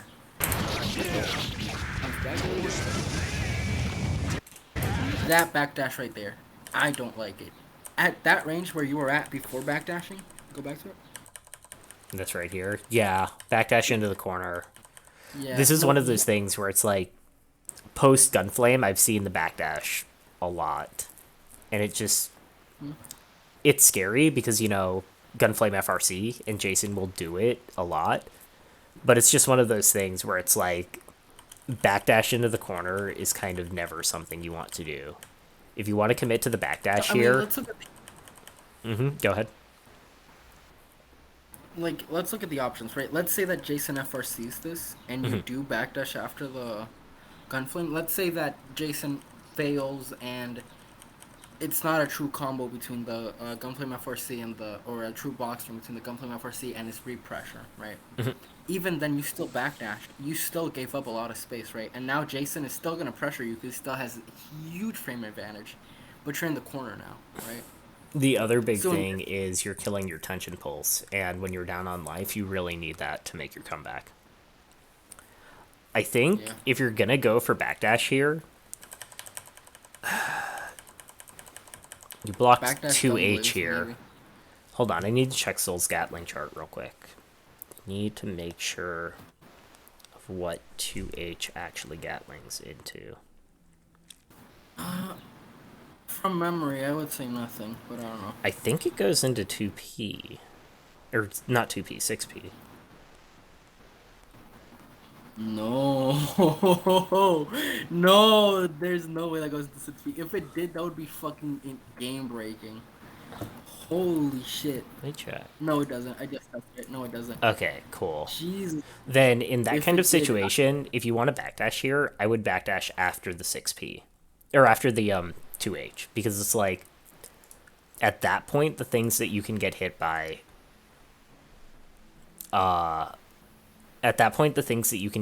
are like pretty minor,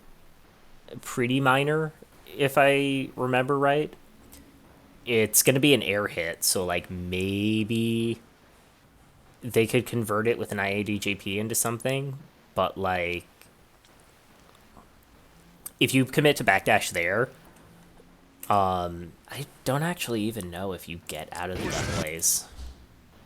No, I think you just get hit by the gun flame. That...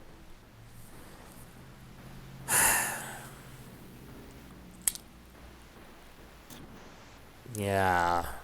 So, Just kind of a bad option then, I guess. If you want to make the call out, then yeah, you don't want to jump at this range. Dash back in is scary. yeah, again, I just think that like even the act of Jump standing your forward after ground and just like 2HS if I knew he wasn't going to FRC. Yeah. but it has the meter, I you know, so it's guess, not like you yeah. can really know. It's just... You know, he had that before the FRCs or before the gunflame, right? So it's like you can't really know whether he's gonna yeah. FRC. It's just one of those really scary situations, I guess. Man, Gunflame FRC is so good. I get, well, base the DP, full combo. Goes for the tech Oh reset. shit! I think I just realized What's up? he was going for the FBT. I just realized what he was going for. He was going for the FB Tyrant Rave setup, and that shit would not have just killed. The reset? That, like, even gone... No. So after, if he had gotten clean hit Grand Viper, he probably would have done like whiff Fafner into FBTR, and that Oh, would have yeah. exploded Tales of Jade. Can you? He only had 25 meter. I think at that point you can do just like regular with Fafner, but I don't know. I might be wrong on that. Fares gets jumped over. Unfortunate. Empty jump. Jason could have won there if he RC'd the 2D, I think, but... Or RC'd the BRP, but, you know. It's fine. It's up in life. Oh, 2D... Or 2H counter hit. Pain. Yeah, that's... I want to watch this round on 1.5 speed and just kind of pick up what's going on in the meta of this match right now, because we're at the halfway point, so it's a good idea to just like see right now where each player is.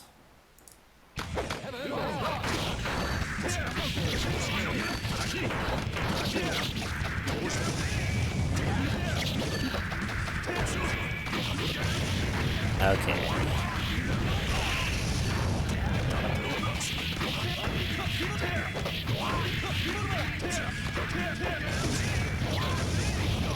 Yeah. So where we are right now in the match is Tails is trying to just like escape Jason's pressure and play defensively and establish a turn before going in, and Jason's just rushing him down and not giving him a chance. You could see the entire time Tails is just moving backwards, always on the defensive, always on the back foot, trying to keep Jason out, and Jason's just running straight through it. So at this kind of point, this is one of those things where it's really, really hard to know what's happening in the game. But at this kind of point, this is where you have to... You either change up what you're doing and you make yourself a lot more aggressive and directly try to stop their going in, or you start changing up how you're keeping them out. Either like being more slippery instead of directly advancing backwards, or like committing to softer options instead of trying to keep them out with harder options. Just that kind of thing. Because right now, the situation is such that Jason is just running Tails down. Yeah, definitely. Okay. Tails gets aggressive.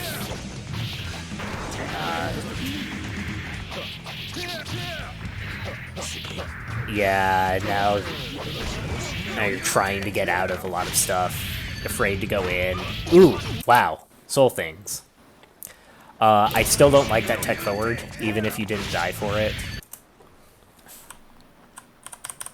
because at this kind of spacing, tech forward is just like, where are 5k you tunnel. gonna? Yeah, where are you gonna go?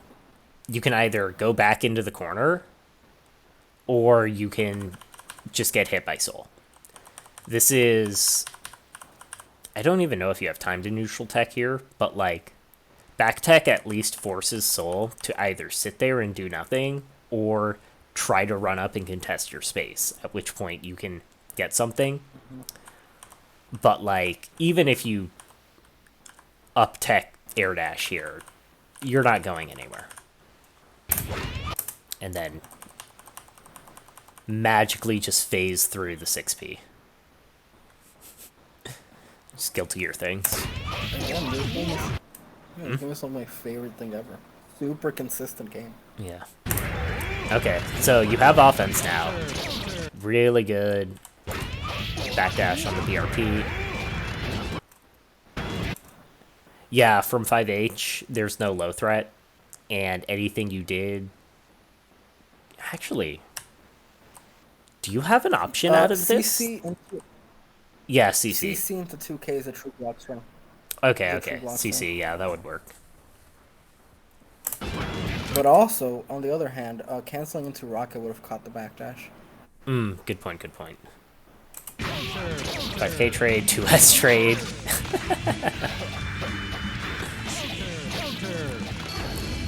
Ooh, jumps Fafnir. Gets hit by Gunflame. Yeah, good start trades. It's really hard to win games against Soul when you're this defensive, I think. Like,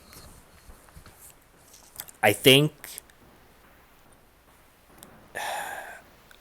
definitely this, up to the midpoint of the set, you'd slowly gone from like trying to match the aggression to just kind of, how do I put this in a good way?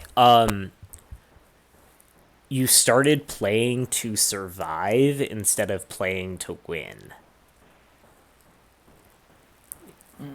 Like, at some point, you started just getting, the damage just started kind of getting to your head, and you were like, I gotta play smarter, I gotta play like tighter, I gotta not take as many risks, and it just kind of swung the pendulum a bit too far into defense.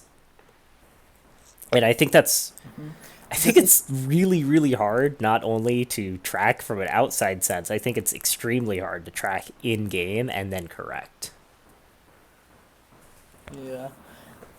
Not just that, I think that the particular risk that you were taking way too much before, which admittedly is a bit of a necessary risk against Soul, was jumping like I'm not gonna say that it was like way too much, right? But the amount of times that you got AA'd for just like bad aerial decisions, it was just way too much, you know? So I think that it's not necessarily about taking less risks, and in a very specific way, it's about taking less aerial risk, less teching forward, less jumping in, or like double jumping in, different things like that. Because I do think that you can, in some ways, I mean, you can't really match Soul at the ground game, you know, like button for button, he just beats you, right? But there is something that you do have while on the ground that forces Soul to act, which is charging, you know. And I don't think that like it's like the thing that's gonna fix the match for you.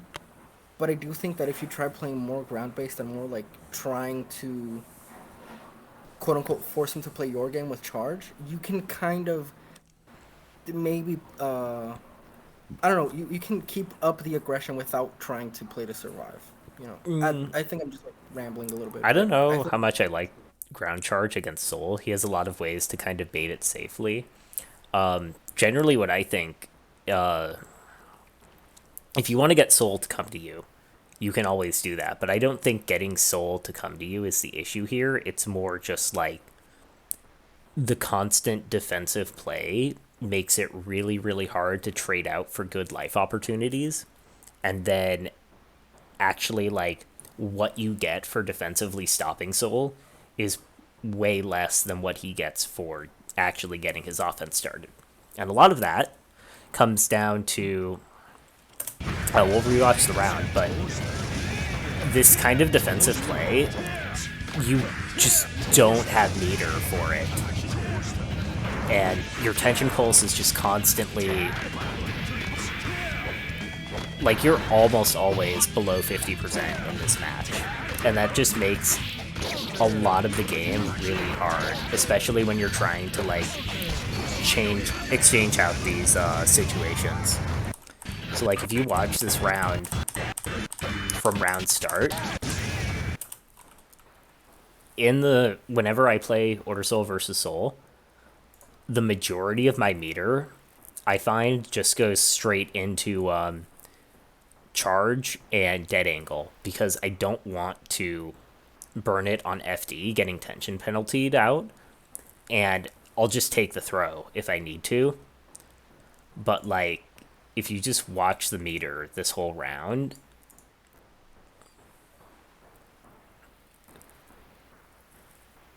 like, you're just getting nothing. Yeah. So every time you have that opportunity, you just don't have the resources. That's the other big thing, is, like, I would be spending a lot more meter whenever I get the chance, even if it's just a block string, on, like, ACFRC. So that way, the next hit I get, if I do have that opportunity, I can actually get something started, and I can start playing the resource game. But it's rough, you know? You try to go in too hard and you just get owned, and then the damage gets to your head, and then you're like, this fucking sucks. I get hit for 60% of my life, and I have no resources. Everything blows. But yeah, it's just. It's one of those things that's really, really rough, and it's a really hard tightrope to walk. Yeah. Give me a sec. I'll be out and back in a second. Sure, no problem. I need to get something to drink anyway. I will be right back.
Okay, and we're back.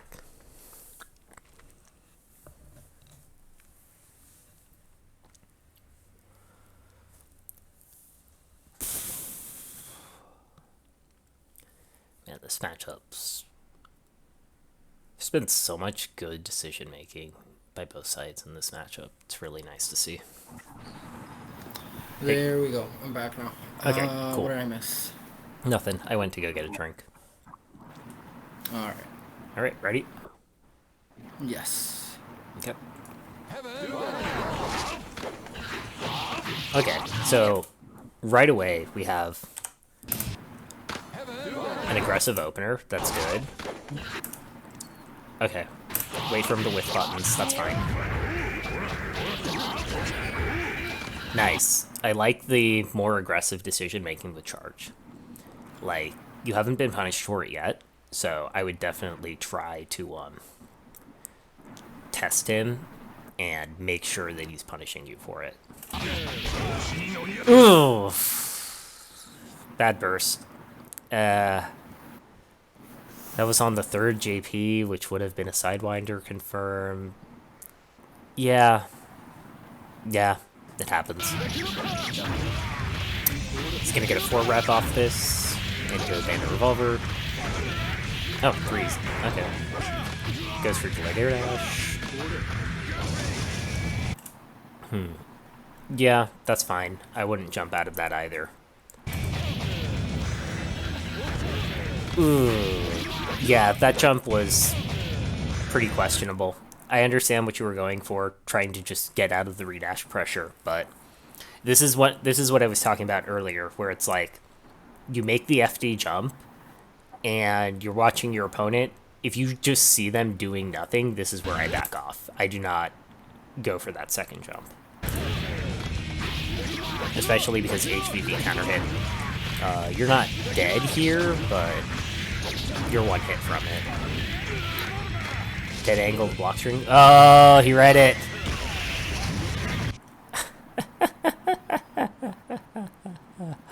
Okay, I got owned by that too.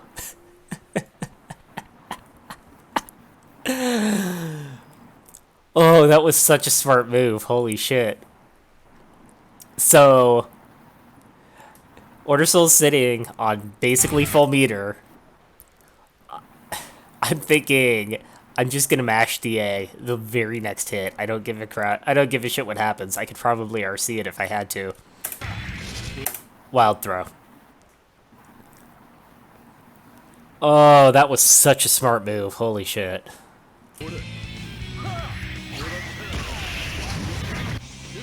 Okay. He's stopping. Yeah, this is the other side of that, where you try to be aggressive and all of a sudden you're getting zoned out by 2S and far S and 6P. This makes it feel even worse though, because like, whether or not this is just unfortunate circumstances, if you flip that switch in your brain and you're like, okay, my defensive play is getting me killed, I need to start playing offensive, I need to start going in, and then you just get owned doing this kind of stuff, it's really, really rough to try to keep that mentality.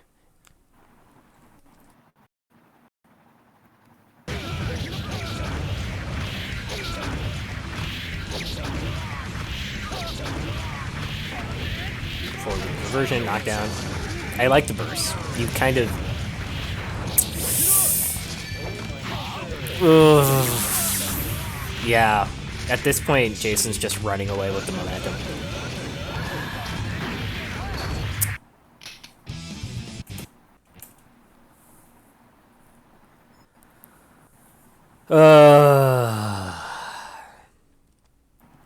That is a situation where I go back to character select and just sit and recover for a bit. Yeah, that was just one of those games. I think, I think they happen. If it might be worth going back after the set, watching that game again, and just trying to determine, like, were there mistakes being made, or did Jason just guess correctly? Because there are games where we're legitimately just like, your opponent just guesses correctly a lot, and they guessed right 3 times and you died, and it happens. Like, yeah. I don't think it's emblematic of, like, bad decision making. I think it's just how it felt to me in that game was literally just one of those games where it's like, well, I got unlucky, or he had the read on me. Oh well, it happens, It's really hard to come back from those games though. All right, good rocket. The stream is kind of, I don't know, it might be my internet, which is ass, but I don't know, the stream is kind of like going I up and down. have 0% dropped frames, so I should be good. Yeah, then it's definitely me. We Alright, can yeah. ask the chat if anyone's still watching. Is the stream quality okay? Is there anything that's going on? Discord might be dropping Uh, frames. I don't know. yeah, and it's also, like, also on the other hand, with regards to chat, I'm pretty sure that everyone's on fucking Battle of the Gods, so. Oh, Lamau. Okay, well. Uh, so we got some more aggression. The run-up throw is Jason has so much momentum right now. I would just focus on getting him to block. Like right now, Jason is going to be pressing buttons and he's going to be taking aggressive actions because he feels like he's in complete control. And this run up throw, I get it, but like this is one of those things where it's like you don't necessarily need to slow down the pace of the game. You just need to like get, how do I put this? You need to get Jason down off his momentum. You need to like get him back to playing a relatively normal game. And that can be really hard because a lot of times momentum is the result of someone having intrinsically good decision making against you because they've either gotten your habits consciously or subconsciously, or they are just on a hot streak. And, you know, it happens. But this is definitely the point of the game where I would just be playing standard everyday frame traps, just trying to bring it back to a relatively normal game. Fafnir, okay, burst.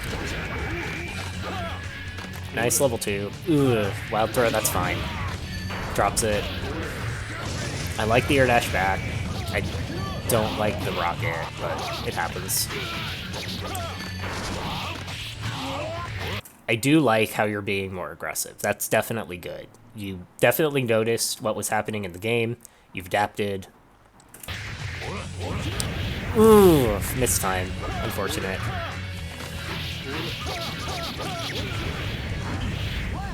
Actually, you know one thing I've noticed? You never really dead angle. I've seen you do it once on the 5H, but it got baited because 5H, you know, no recovery. But like in those situations, how long did you have dead angle for? Ever since this knockdown. I guess it's decent bodies DAA with GV. Ooh, wow, really? That's scary. Okay. Okay, that's fair then. Damn, that's that's actually really scary. Holy shit.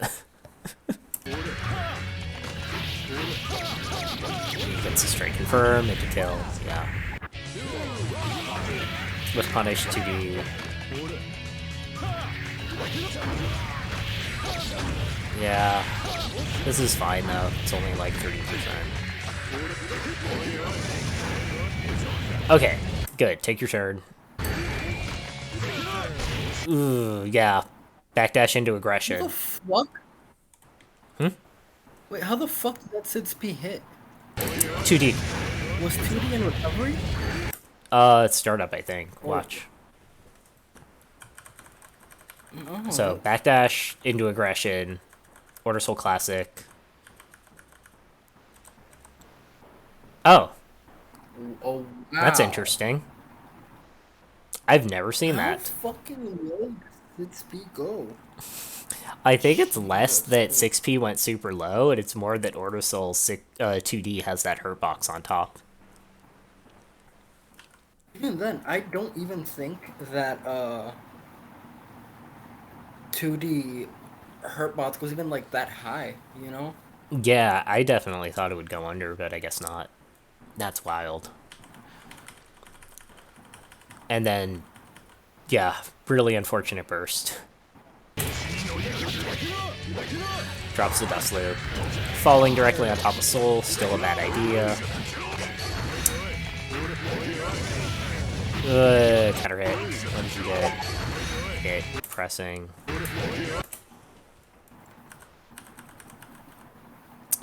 Oh, 2D. 2D. What would 2D even beat here? I think he was trying to catch like a gap between 2H and gun. Yeah, maybe a later cancel. He FRCs too, so even a jump would have gotten owned. There's got to be some better option out of 2A up close 2H blocked. I'm just not sure.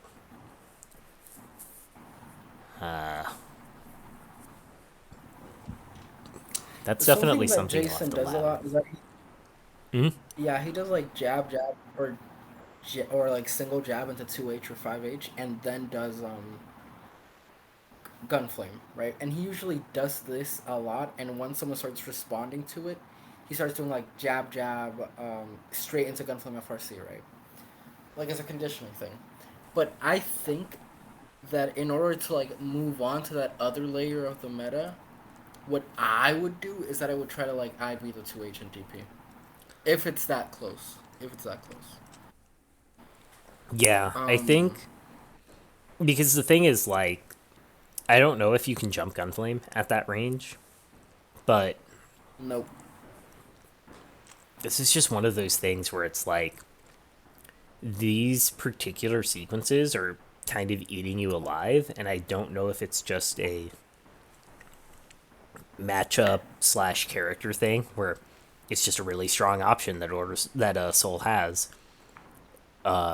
or if it's just one of those things where it's like you're maybe giving a bit too much respect. 2D after the 2H and catch fuzzy mashing. Yeah,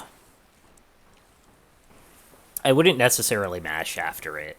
I would just maybe like FD the 2P 2H and then try to jump the gunflame, but FDing's a huge flag. Yeah, maybe mash DP. It's one of those things, you know, where it's like just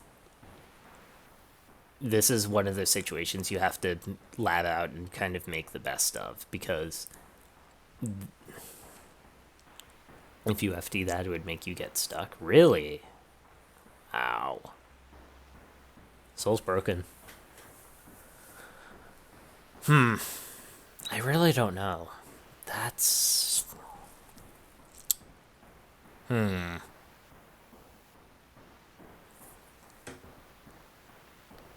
Maybe you just have to call the 2H. Will 2P2H jail you? I'm gonna try something out that would be pretty funny. If it does work. Let me see.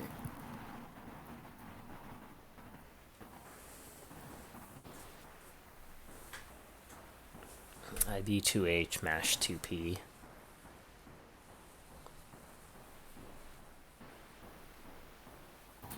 Yeah. Even if he can call out, yeah. I think definitely the call is IB2H disrespect, because like even if there's counterplay to it, you need to get off this level 1. You need to like actually get him to start committing to things that aren't gunflame after that, because right now it's just such a bad situation every time it happens.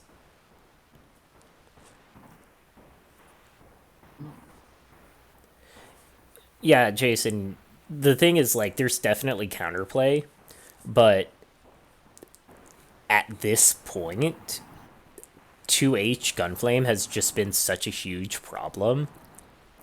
You need to change the situation in any way where it's like, yeah, okay, if I do this, he can beat it, but then he has to start doing the second thing, and that will give me space. It will at least add some kind of change to the matchup other than I get knocked down and then Soul does 2P2H and my guard bar fills 10 points and I die. Yeah, DAA, I guess, yeah. But Tails has said he's afraid of the DAA because you'll react and GV it. Man, does he really react to the DA, like just raw react to it, or does it like a read? Because I have. He did it to me today. Holy shit. He cracked out. That sucks. That just actually sucks. That's pretty insane. Man, sorry for the neighbor's dog. It's fine. Barking over there. Okay, you ready? But man, that's. Yeah, let's go. Okay. Oh, this is gonna kill. Yeah.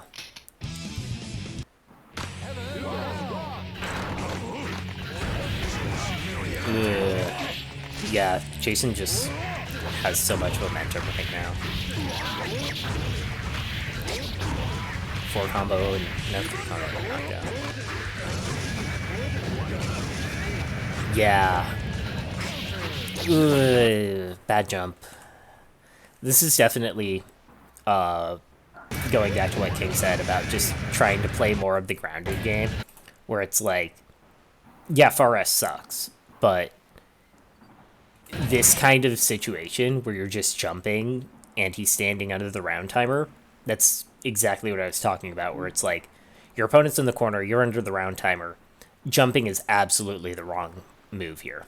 Unless you want to, like, super jump air dash out. Yeah, and let's say that you're like hell-bent on jumping at some point. One thing about Soul's anti-airs, aside from like VV, is that you can 2D under them, right? So like creating that threat of 2D might make him more hesitant to throw out those anti-airs willy-nilly, you know? Get a rubber loop. That's just like something. Oh wow. I didn't know you could go into Sidewinder from that. Ooh, Like unfortunate. Yeah, okay. Mental crush right there. This is definitely go back to character select moment. Like at this point, this is one of those things where it's like, you're either giving up the round to think about the next one, or you're just kind of checked out. And if you're checked out, I could definitely understand it. This set has been pretty mentally draining, but yeah. Trade to 2D. Ugh, bad burst. Yeah, so we're starting to see a lot of the just mental strain right here, where the approaches are getting really linear, the burst patterns are getting really linear, the game plan is starting to devolve, and it's just one of those things of like, at this point, Jason's just going to keep getting more and more momentum because he's clocked in on the game plan, and Tails is just going to have a harder and harder time.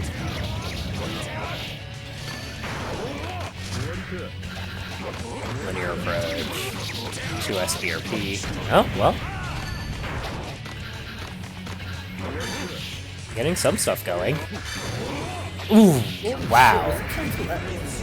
And then gets there. Unfortunate. Oh, you almost brought it back.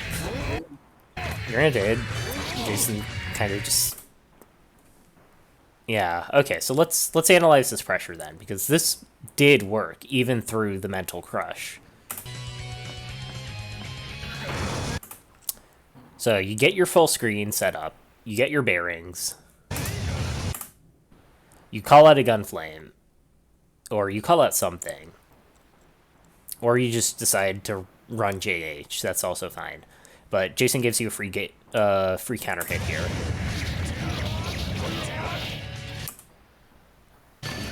Tech Trap, yeah, you kind of need it with the life. No. At that point in the set, I have never seen Jason tech that high up. Usually tech's lower than that. I would have gone for the Gunblaze tech trap. Okay, I could see that. especially with meter, because you can ACFRC and keep like fucking ridiculous amounts of frame advantage. Okay. Back off. That's really good. This kind of situation, you just don't want it to try to challenge Soul. Just back off. Reset. Dash 2D. It hasn't. This is kind of weird because it hasn't really been working. So it's one of those things where it's like really scary to do. Actually, he's been stopping a lot of your run in with just straight buttons. So FD break might be the play here if you're trying to press offense now, where you like maybe get a level 2 if you can, and then you just start FD breaking with punish with rocket 2, or try to like get in, make him whiff something, and then take the frame advantage to jump.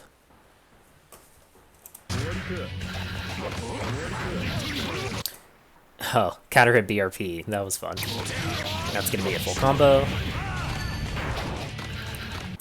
And Jason, wisely, right here. High neutral tech, bail out once he sees you committing to try to catch him. Really smart tech play. And then straight into DAA. That's cursed as fuck. That should never happen. And GBAC FRC gets thrown. That happens an unfortunate amount to the point where I've just basically stopped doing that. But yeah, I mean, it happens. I would actually negative edge. I would. Yeah, you can negative edge it. That's the trick.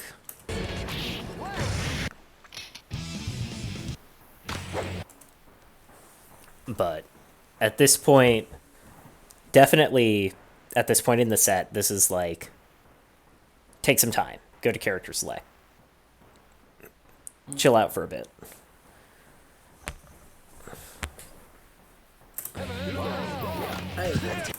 Hmm? Oh no, I was just saying that I agree. Yeah. Okay. Nice jump in. Nice. Okay, VV, that's fine. Ooh, wow.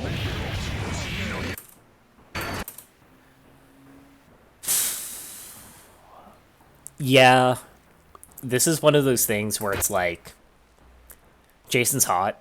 He's going to try to keep his momentum here. You have to be ready for the tech back in. Especially off burst, where it's like really common. It's just one of those things where it's like, whatever your game plan is, watch your opponent as you're doing it. This, however, I have never seen this tech chase in my life. This is some 300 IQ shit. That is just fucking wild. And then he gets a full combo off it? Dude, this character's busted. Okay. That should be a fucking soundbite. Okay, jumps over 5H. The 5H was working at the beginning, but he's started using a lot of different air angles to try to combat it. And I guess I got my answer of like how he deals with it. The answer is you just tuck over it and dodge the 2 active frames, and all of a sudden it's a huge commitment. I'm gonna go. I don't know, I'll say this. I don't think that 5H is the preferred anti-air against Soul, except for a few very specific situations, which are like obviously like if by any chance you're just coming right down at the angle of 5H, sure, and like air dashes. But even then, in those 2 situations, I'd hesitate a little bit. Yeah, it might just be like too committal a button to really throw out in this matchup. I say as I encourage people to use Far S despite its flaws, but you know, it's slightly better than DP because DP is even worse AA. I mean, that's the Order Soul thing, right? Like, if it's not JP or AA, your AA options just kind of are mediocre. And AA in this kind of situation is really hard to reactive. Yeah, Soul JHS. Yeah. It's rough. It's definitely rough. I mean, in these situations, let me see. Go back a little bit, if you can.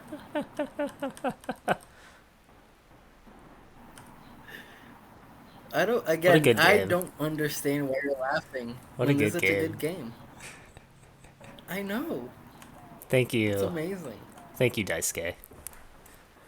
Okay, so what were you gonna say? If you could go back a little bit to the AA situation. Yeah.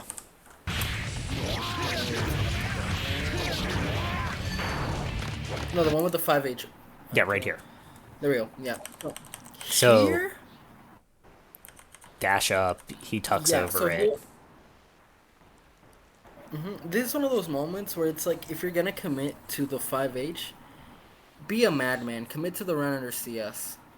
Just go for it. It's gonna be better. I think in this kind of situation, so backdash, trying to get him to whiff something into you. This whole set, backdash into immediate aggression, has kind of been getting you killed. Maybe backdash, dash break, deal with the situation. Because, like, if you dash break Yeah, 'cause- here, you can respond. Like, maybe JH still actually stops you, but that might be one of those situations where it's just like, as the set has gone on and on, the approaches have kind of gotten more and more linear. And you kind of need to break that up. And especially with stuff like run up heavy commitment button, it's starting to get to a point where it's like just not working out.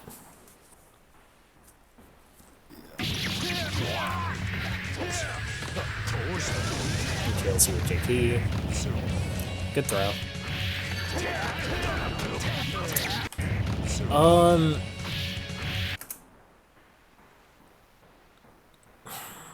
I think he just mistimed the dash, honestly. I guess. I don't like the tech trap here in general. This is where I'd prefer to just stay under the clock and take the corner position. Because, like, you can just neutral jump forward. You can just, like, Neutral forward. single jump Yes. forward here. And it's like, if he techs forward, you air throw him. And if he does any other tech, you land before he can do anything. He might have some frame advantage, but it's like a safer option, I think. I don't know if you can air throw him, actually, at that range. If you forward jump here, you definitely can. See? Yeah, because JP itself. Oh, shit, alright.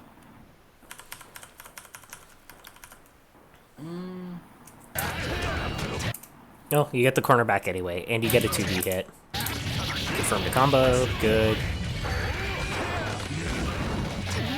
Nice. Good anti-air. This is another one of those situations. Well, backdash to keep the corner spacing is fine, I think.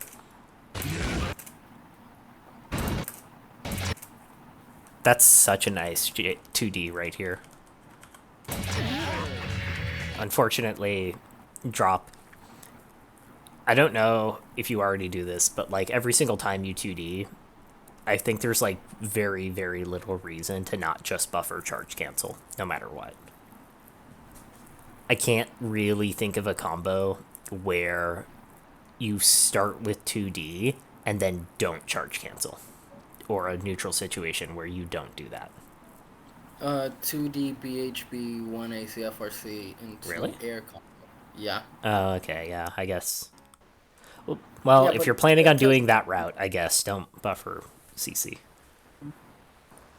Ugh, VVRC. Pain. This sucks because you had your offensive momentum. You were actually in that zone of the game, and then Now you're gonna die off this combo. And he's doing empty sidewinders. Oh, okay, wow. Can you? So, sidewinder 1. Baits the burst hit. Baits the burst that you don't have. I guess the spacing was wrong and he needed the JS. Yeah, he could have done neutral jump.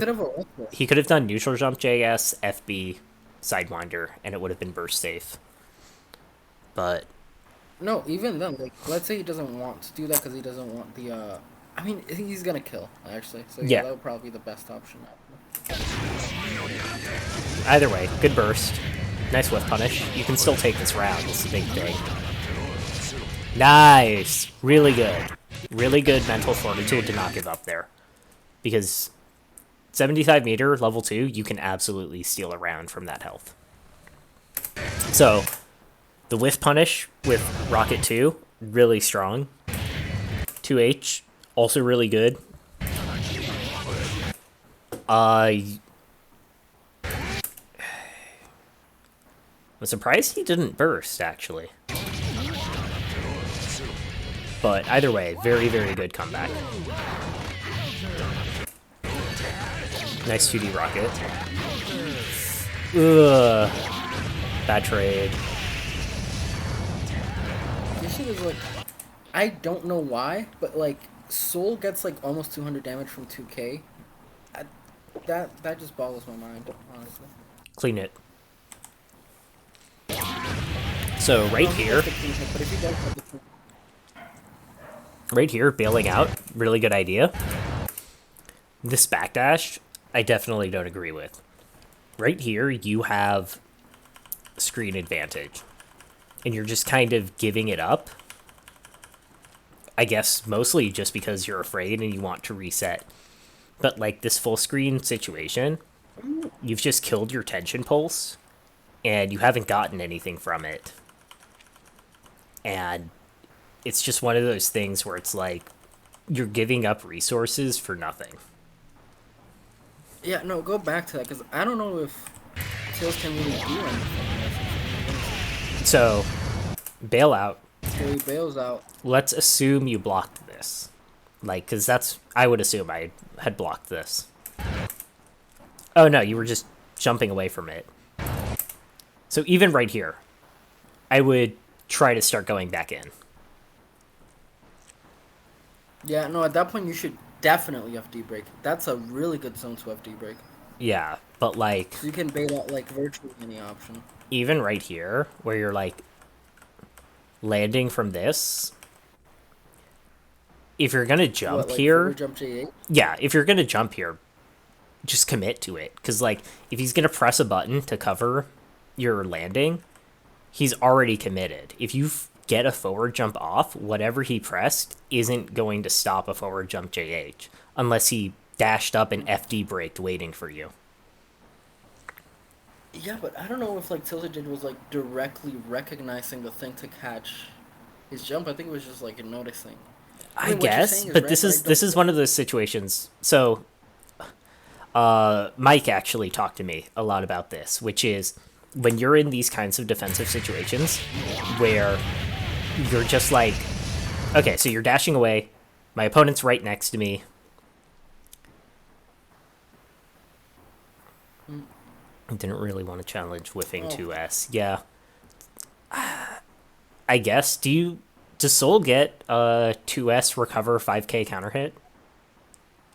I know Order Soul can do like, yeah, okay, that's fair then. Okay, yeah, I guess that's fair then. This is just one of those situations where it's like, you're already committing to a jump away here. Yeah, that's fair, that's fair.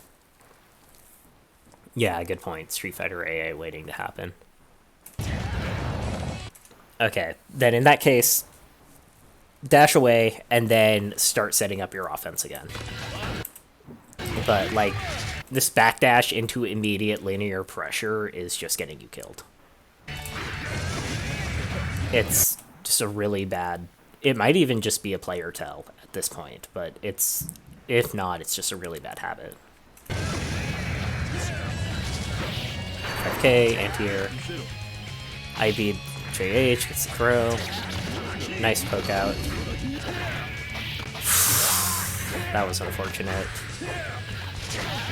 Ooh, run under 5k is so strong. Okay, Jason. Run under 5k is one of the reasons I really don't like jumping in this matchup. Because 5k is just good to start pressuring. It's a 3-frame button. And what would you do in this situation otherwise? Far S right here? Most likely that, yeah. Yeah. But again, it's like 9 frames, so probably I would have 2S'd, most likely, expecting like a run-up or something. And just try to take the situation from there. I really don't like immediately committing to something, especially when like Soul only has 25 meter. Yeah. That's like one reason. I just have to guess one time, or rather 2 times, and then I'm pretty much out, you know? Yeah, I could definitely So I see don't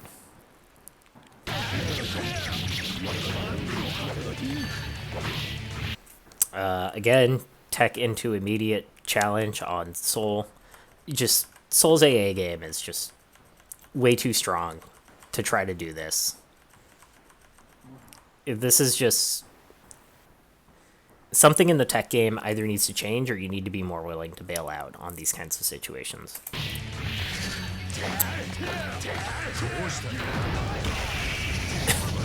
All right. Nice. Nice. Get the knockdown. Okay. Nice. Good cash out. Good bait. Nice 6H. And this should kill. Oh, going for the burst throw. I respect it. You know, I respect it. Nice. That's Very fine. nice. 2H into immediate burst throw. Yeah. I respect it. So, that entire I guess pressure I just have sequence. to be- What's up? Yeah. I'll just do the thing I do. 5p into 2d, BHP2, that's an easy recharge. Recharge. FD jump block. Okay.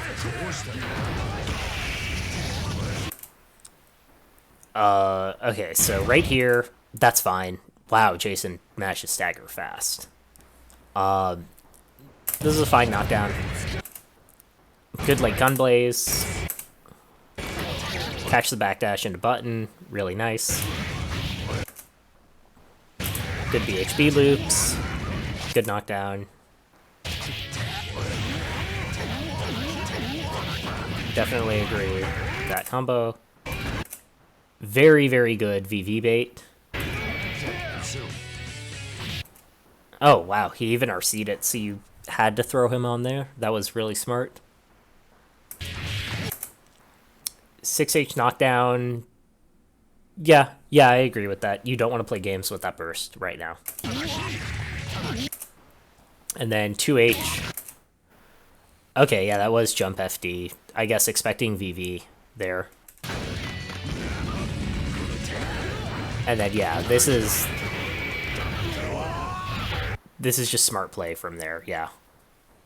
Very, very good. Very, very strong recovery in that round.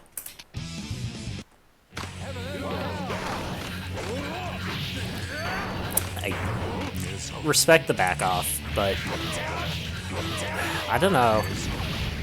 Okay, so you've got your offensive groove kind of back. You're starting to get back into the... You're starting to be able to bring this back into a normal game, and you're starting to go more on the offensive side. And Jason's having a harder time responding to you because of that. Like, he's having to make harder reads, he's making some input mistakes. You're actually putting pressure on him again. I really like the renewed emphasis on charge as well. Having to, or just really trying to have this charge helps so much for offense all the time. Ugh, unfortunate.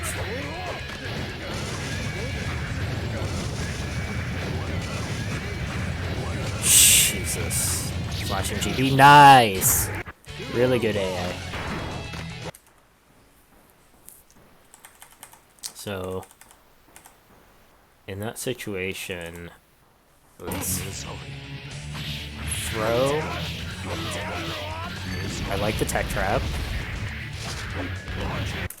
I really like that frame trap. That was really smart. Did you? Okay, those are just counter hit sparks. Yeah, I really, really like that frame trap.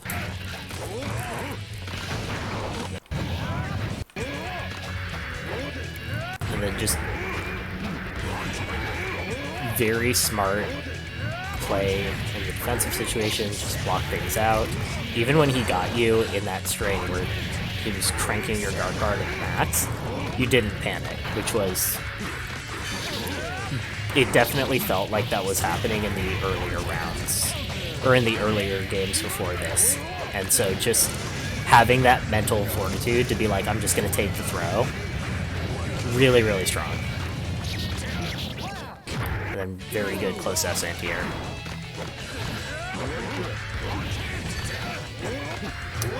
The 5H tech trap's alright. Nice poke. Good 2D.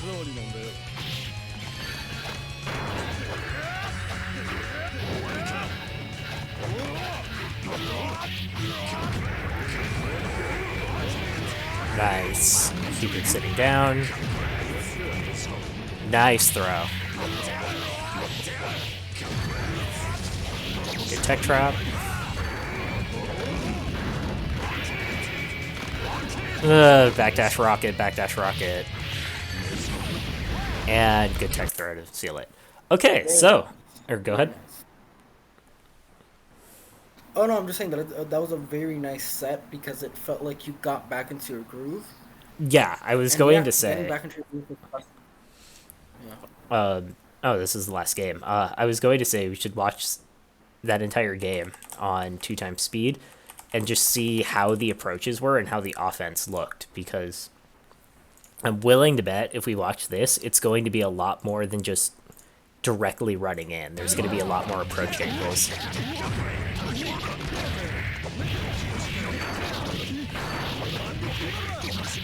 Okay, it's fine. Already you can see there's a lot more back and forth to the movement instead of just moving directly back all the time. There's a lot more like hitching back and forth and stepping back to bait Soul into coming to you and then meeting his aggression halfway. Yeah, definitely.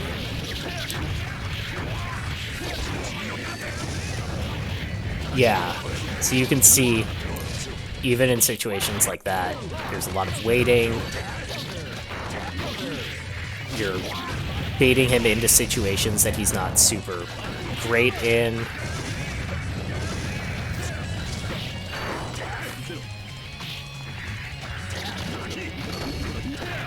There's a lot more making him second guess what you're going to be doing.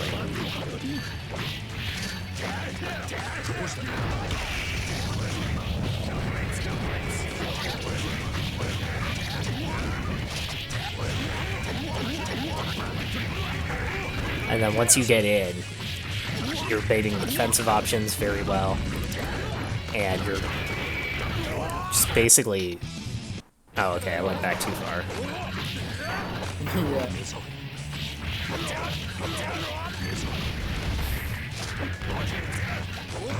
Yeah, so you can see, like, moving back, trying to get him to overcommit, trying to, like, drag the fight into some kind of mid-range where both of you have to commit hard to options, making him aggro into you and then disrupting it, and then just kind of being calm on the defense. You can see double jump approaches, you see a lot of like a barre that turns into advantage. To the under. Unexpected BRPs. I feel like another thing is that a lot more situations where, yeah, as you said, he turns a barre, but not just a barre, just like general escape options into something. It's not like he just escapes and, as he was doing before, just tries to survive after escaping. He's like escaping and going, okay, now let's play my game, you know? And Yeah. that's, I think that's very nice. Very, very nice.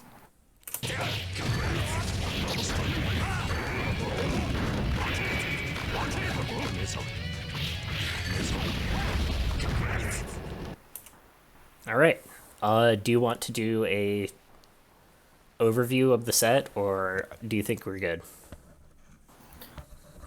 I think we Uh, basically covered what was going on. Was the start of the game, you got kind of into your own head at just getting blown up by Soul with high damage options, and you started just playing a lot more defensively, trying to keep him out and trying to survive that kind of stuff. And it just kind of started a negative feedback loop where you would not have the resources or the damage opportunities to take those games because you were so focused on playing safe and compact, and you were doing low risk options, or like low reward, low risk options, and then Soul would just land something and blow you up. And that kind of just started getting into your head, and you walked too far onto the defensive side.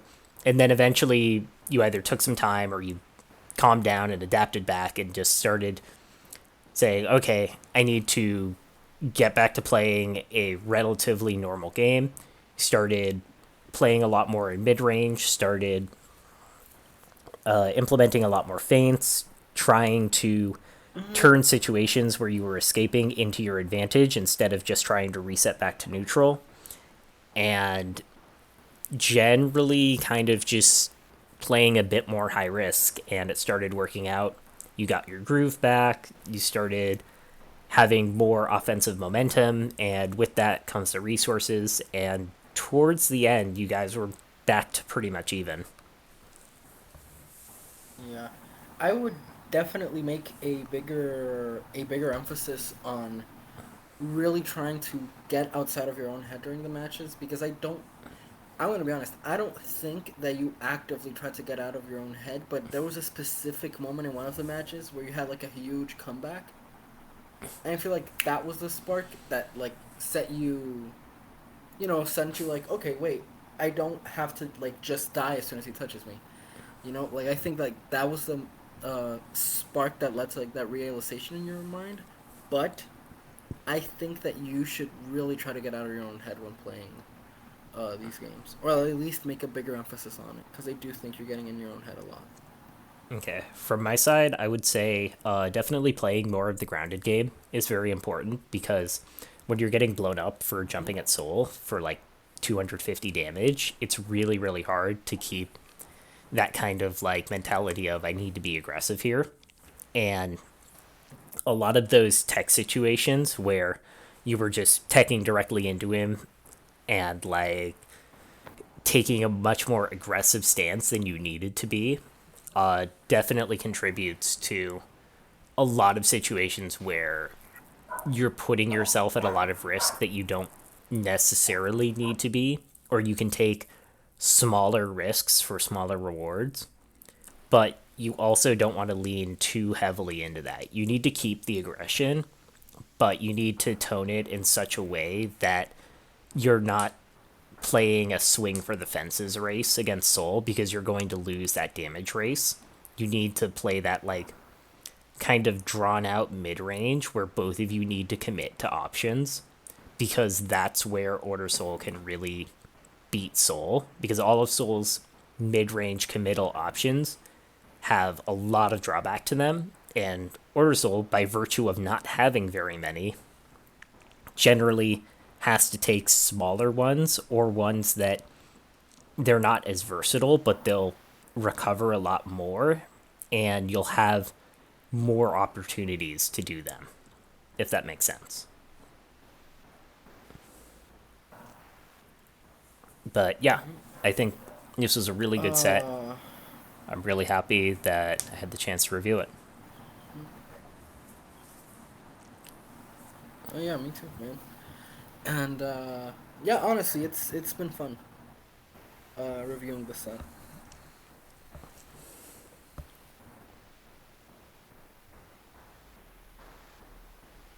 Watching the set twice because we're recording, it's hard. Yeah. And if everything goes right, Soul needs one good read. Yeah, that's... Yeah, that's definitely... That is definitely the worst part of the matchup, is the damage race is just very, very lopsided. And the downside of Soul having poor neutral is... Or the upside of Soul having poor neutral is he blows people up.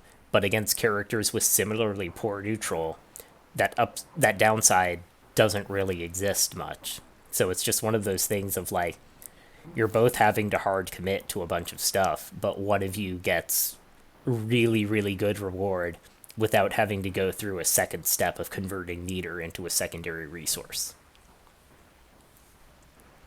Yeah. And the other thing that I was gonna say is that there's a bit of a resource problem in there, which is that Soul doesn't use his meter for like he doesn't use it for combos. So any and all meter that he builds is just gonna go into like Gunflame FRC pressure. That is just like depressive. But I do think that I being the H normal into DP when he's close is a really good option. IB into jump when he's a bit further out is extremely good. Yeah, you... Although you might want to super jump air dash out in those cases. Unless you have a read that he's like not gonna FRC or not able to FRC. But I And definitely feel you there with like, you have to play really, really clean in these games. And if you get into a scramble situation and the scramble just doesn't work out in your favor, whoops, you can just lose the round right there. And it's really, really frustrating. But I mean, that's just kind of how the game is for a lot of matchups and a lot of characters. So, but yeah, it was really, really good chatting with you guys, reviewing the set. I had a lot of fun. I will put this up on my YouTube. And yeah, I think I'm going to stop the stream here. So thank you, everyone, for coming by. Thank you, both of you, for being here for the set review. And hopefully we can do this some other time. yeah, no problem.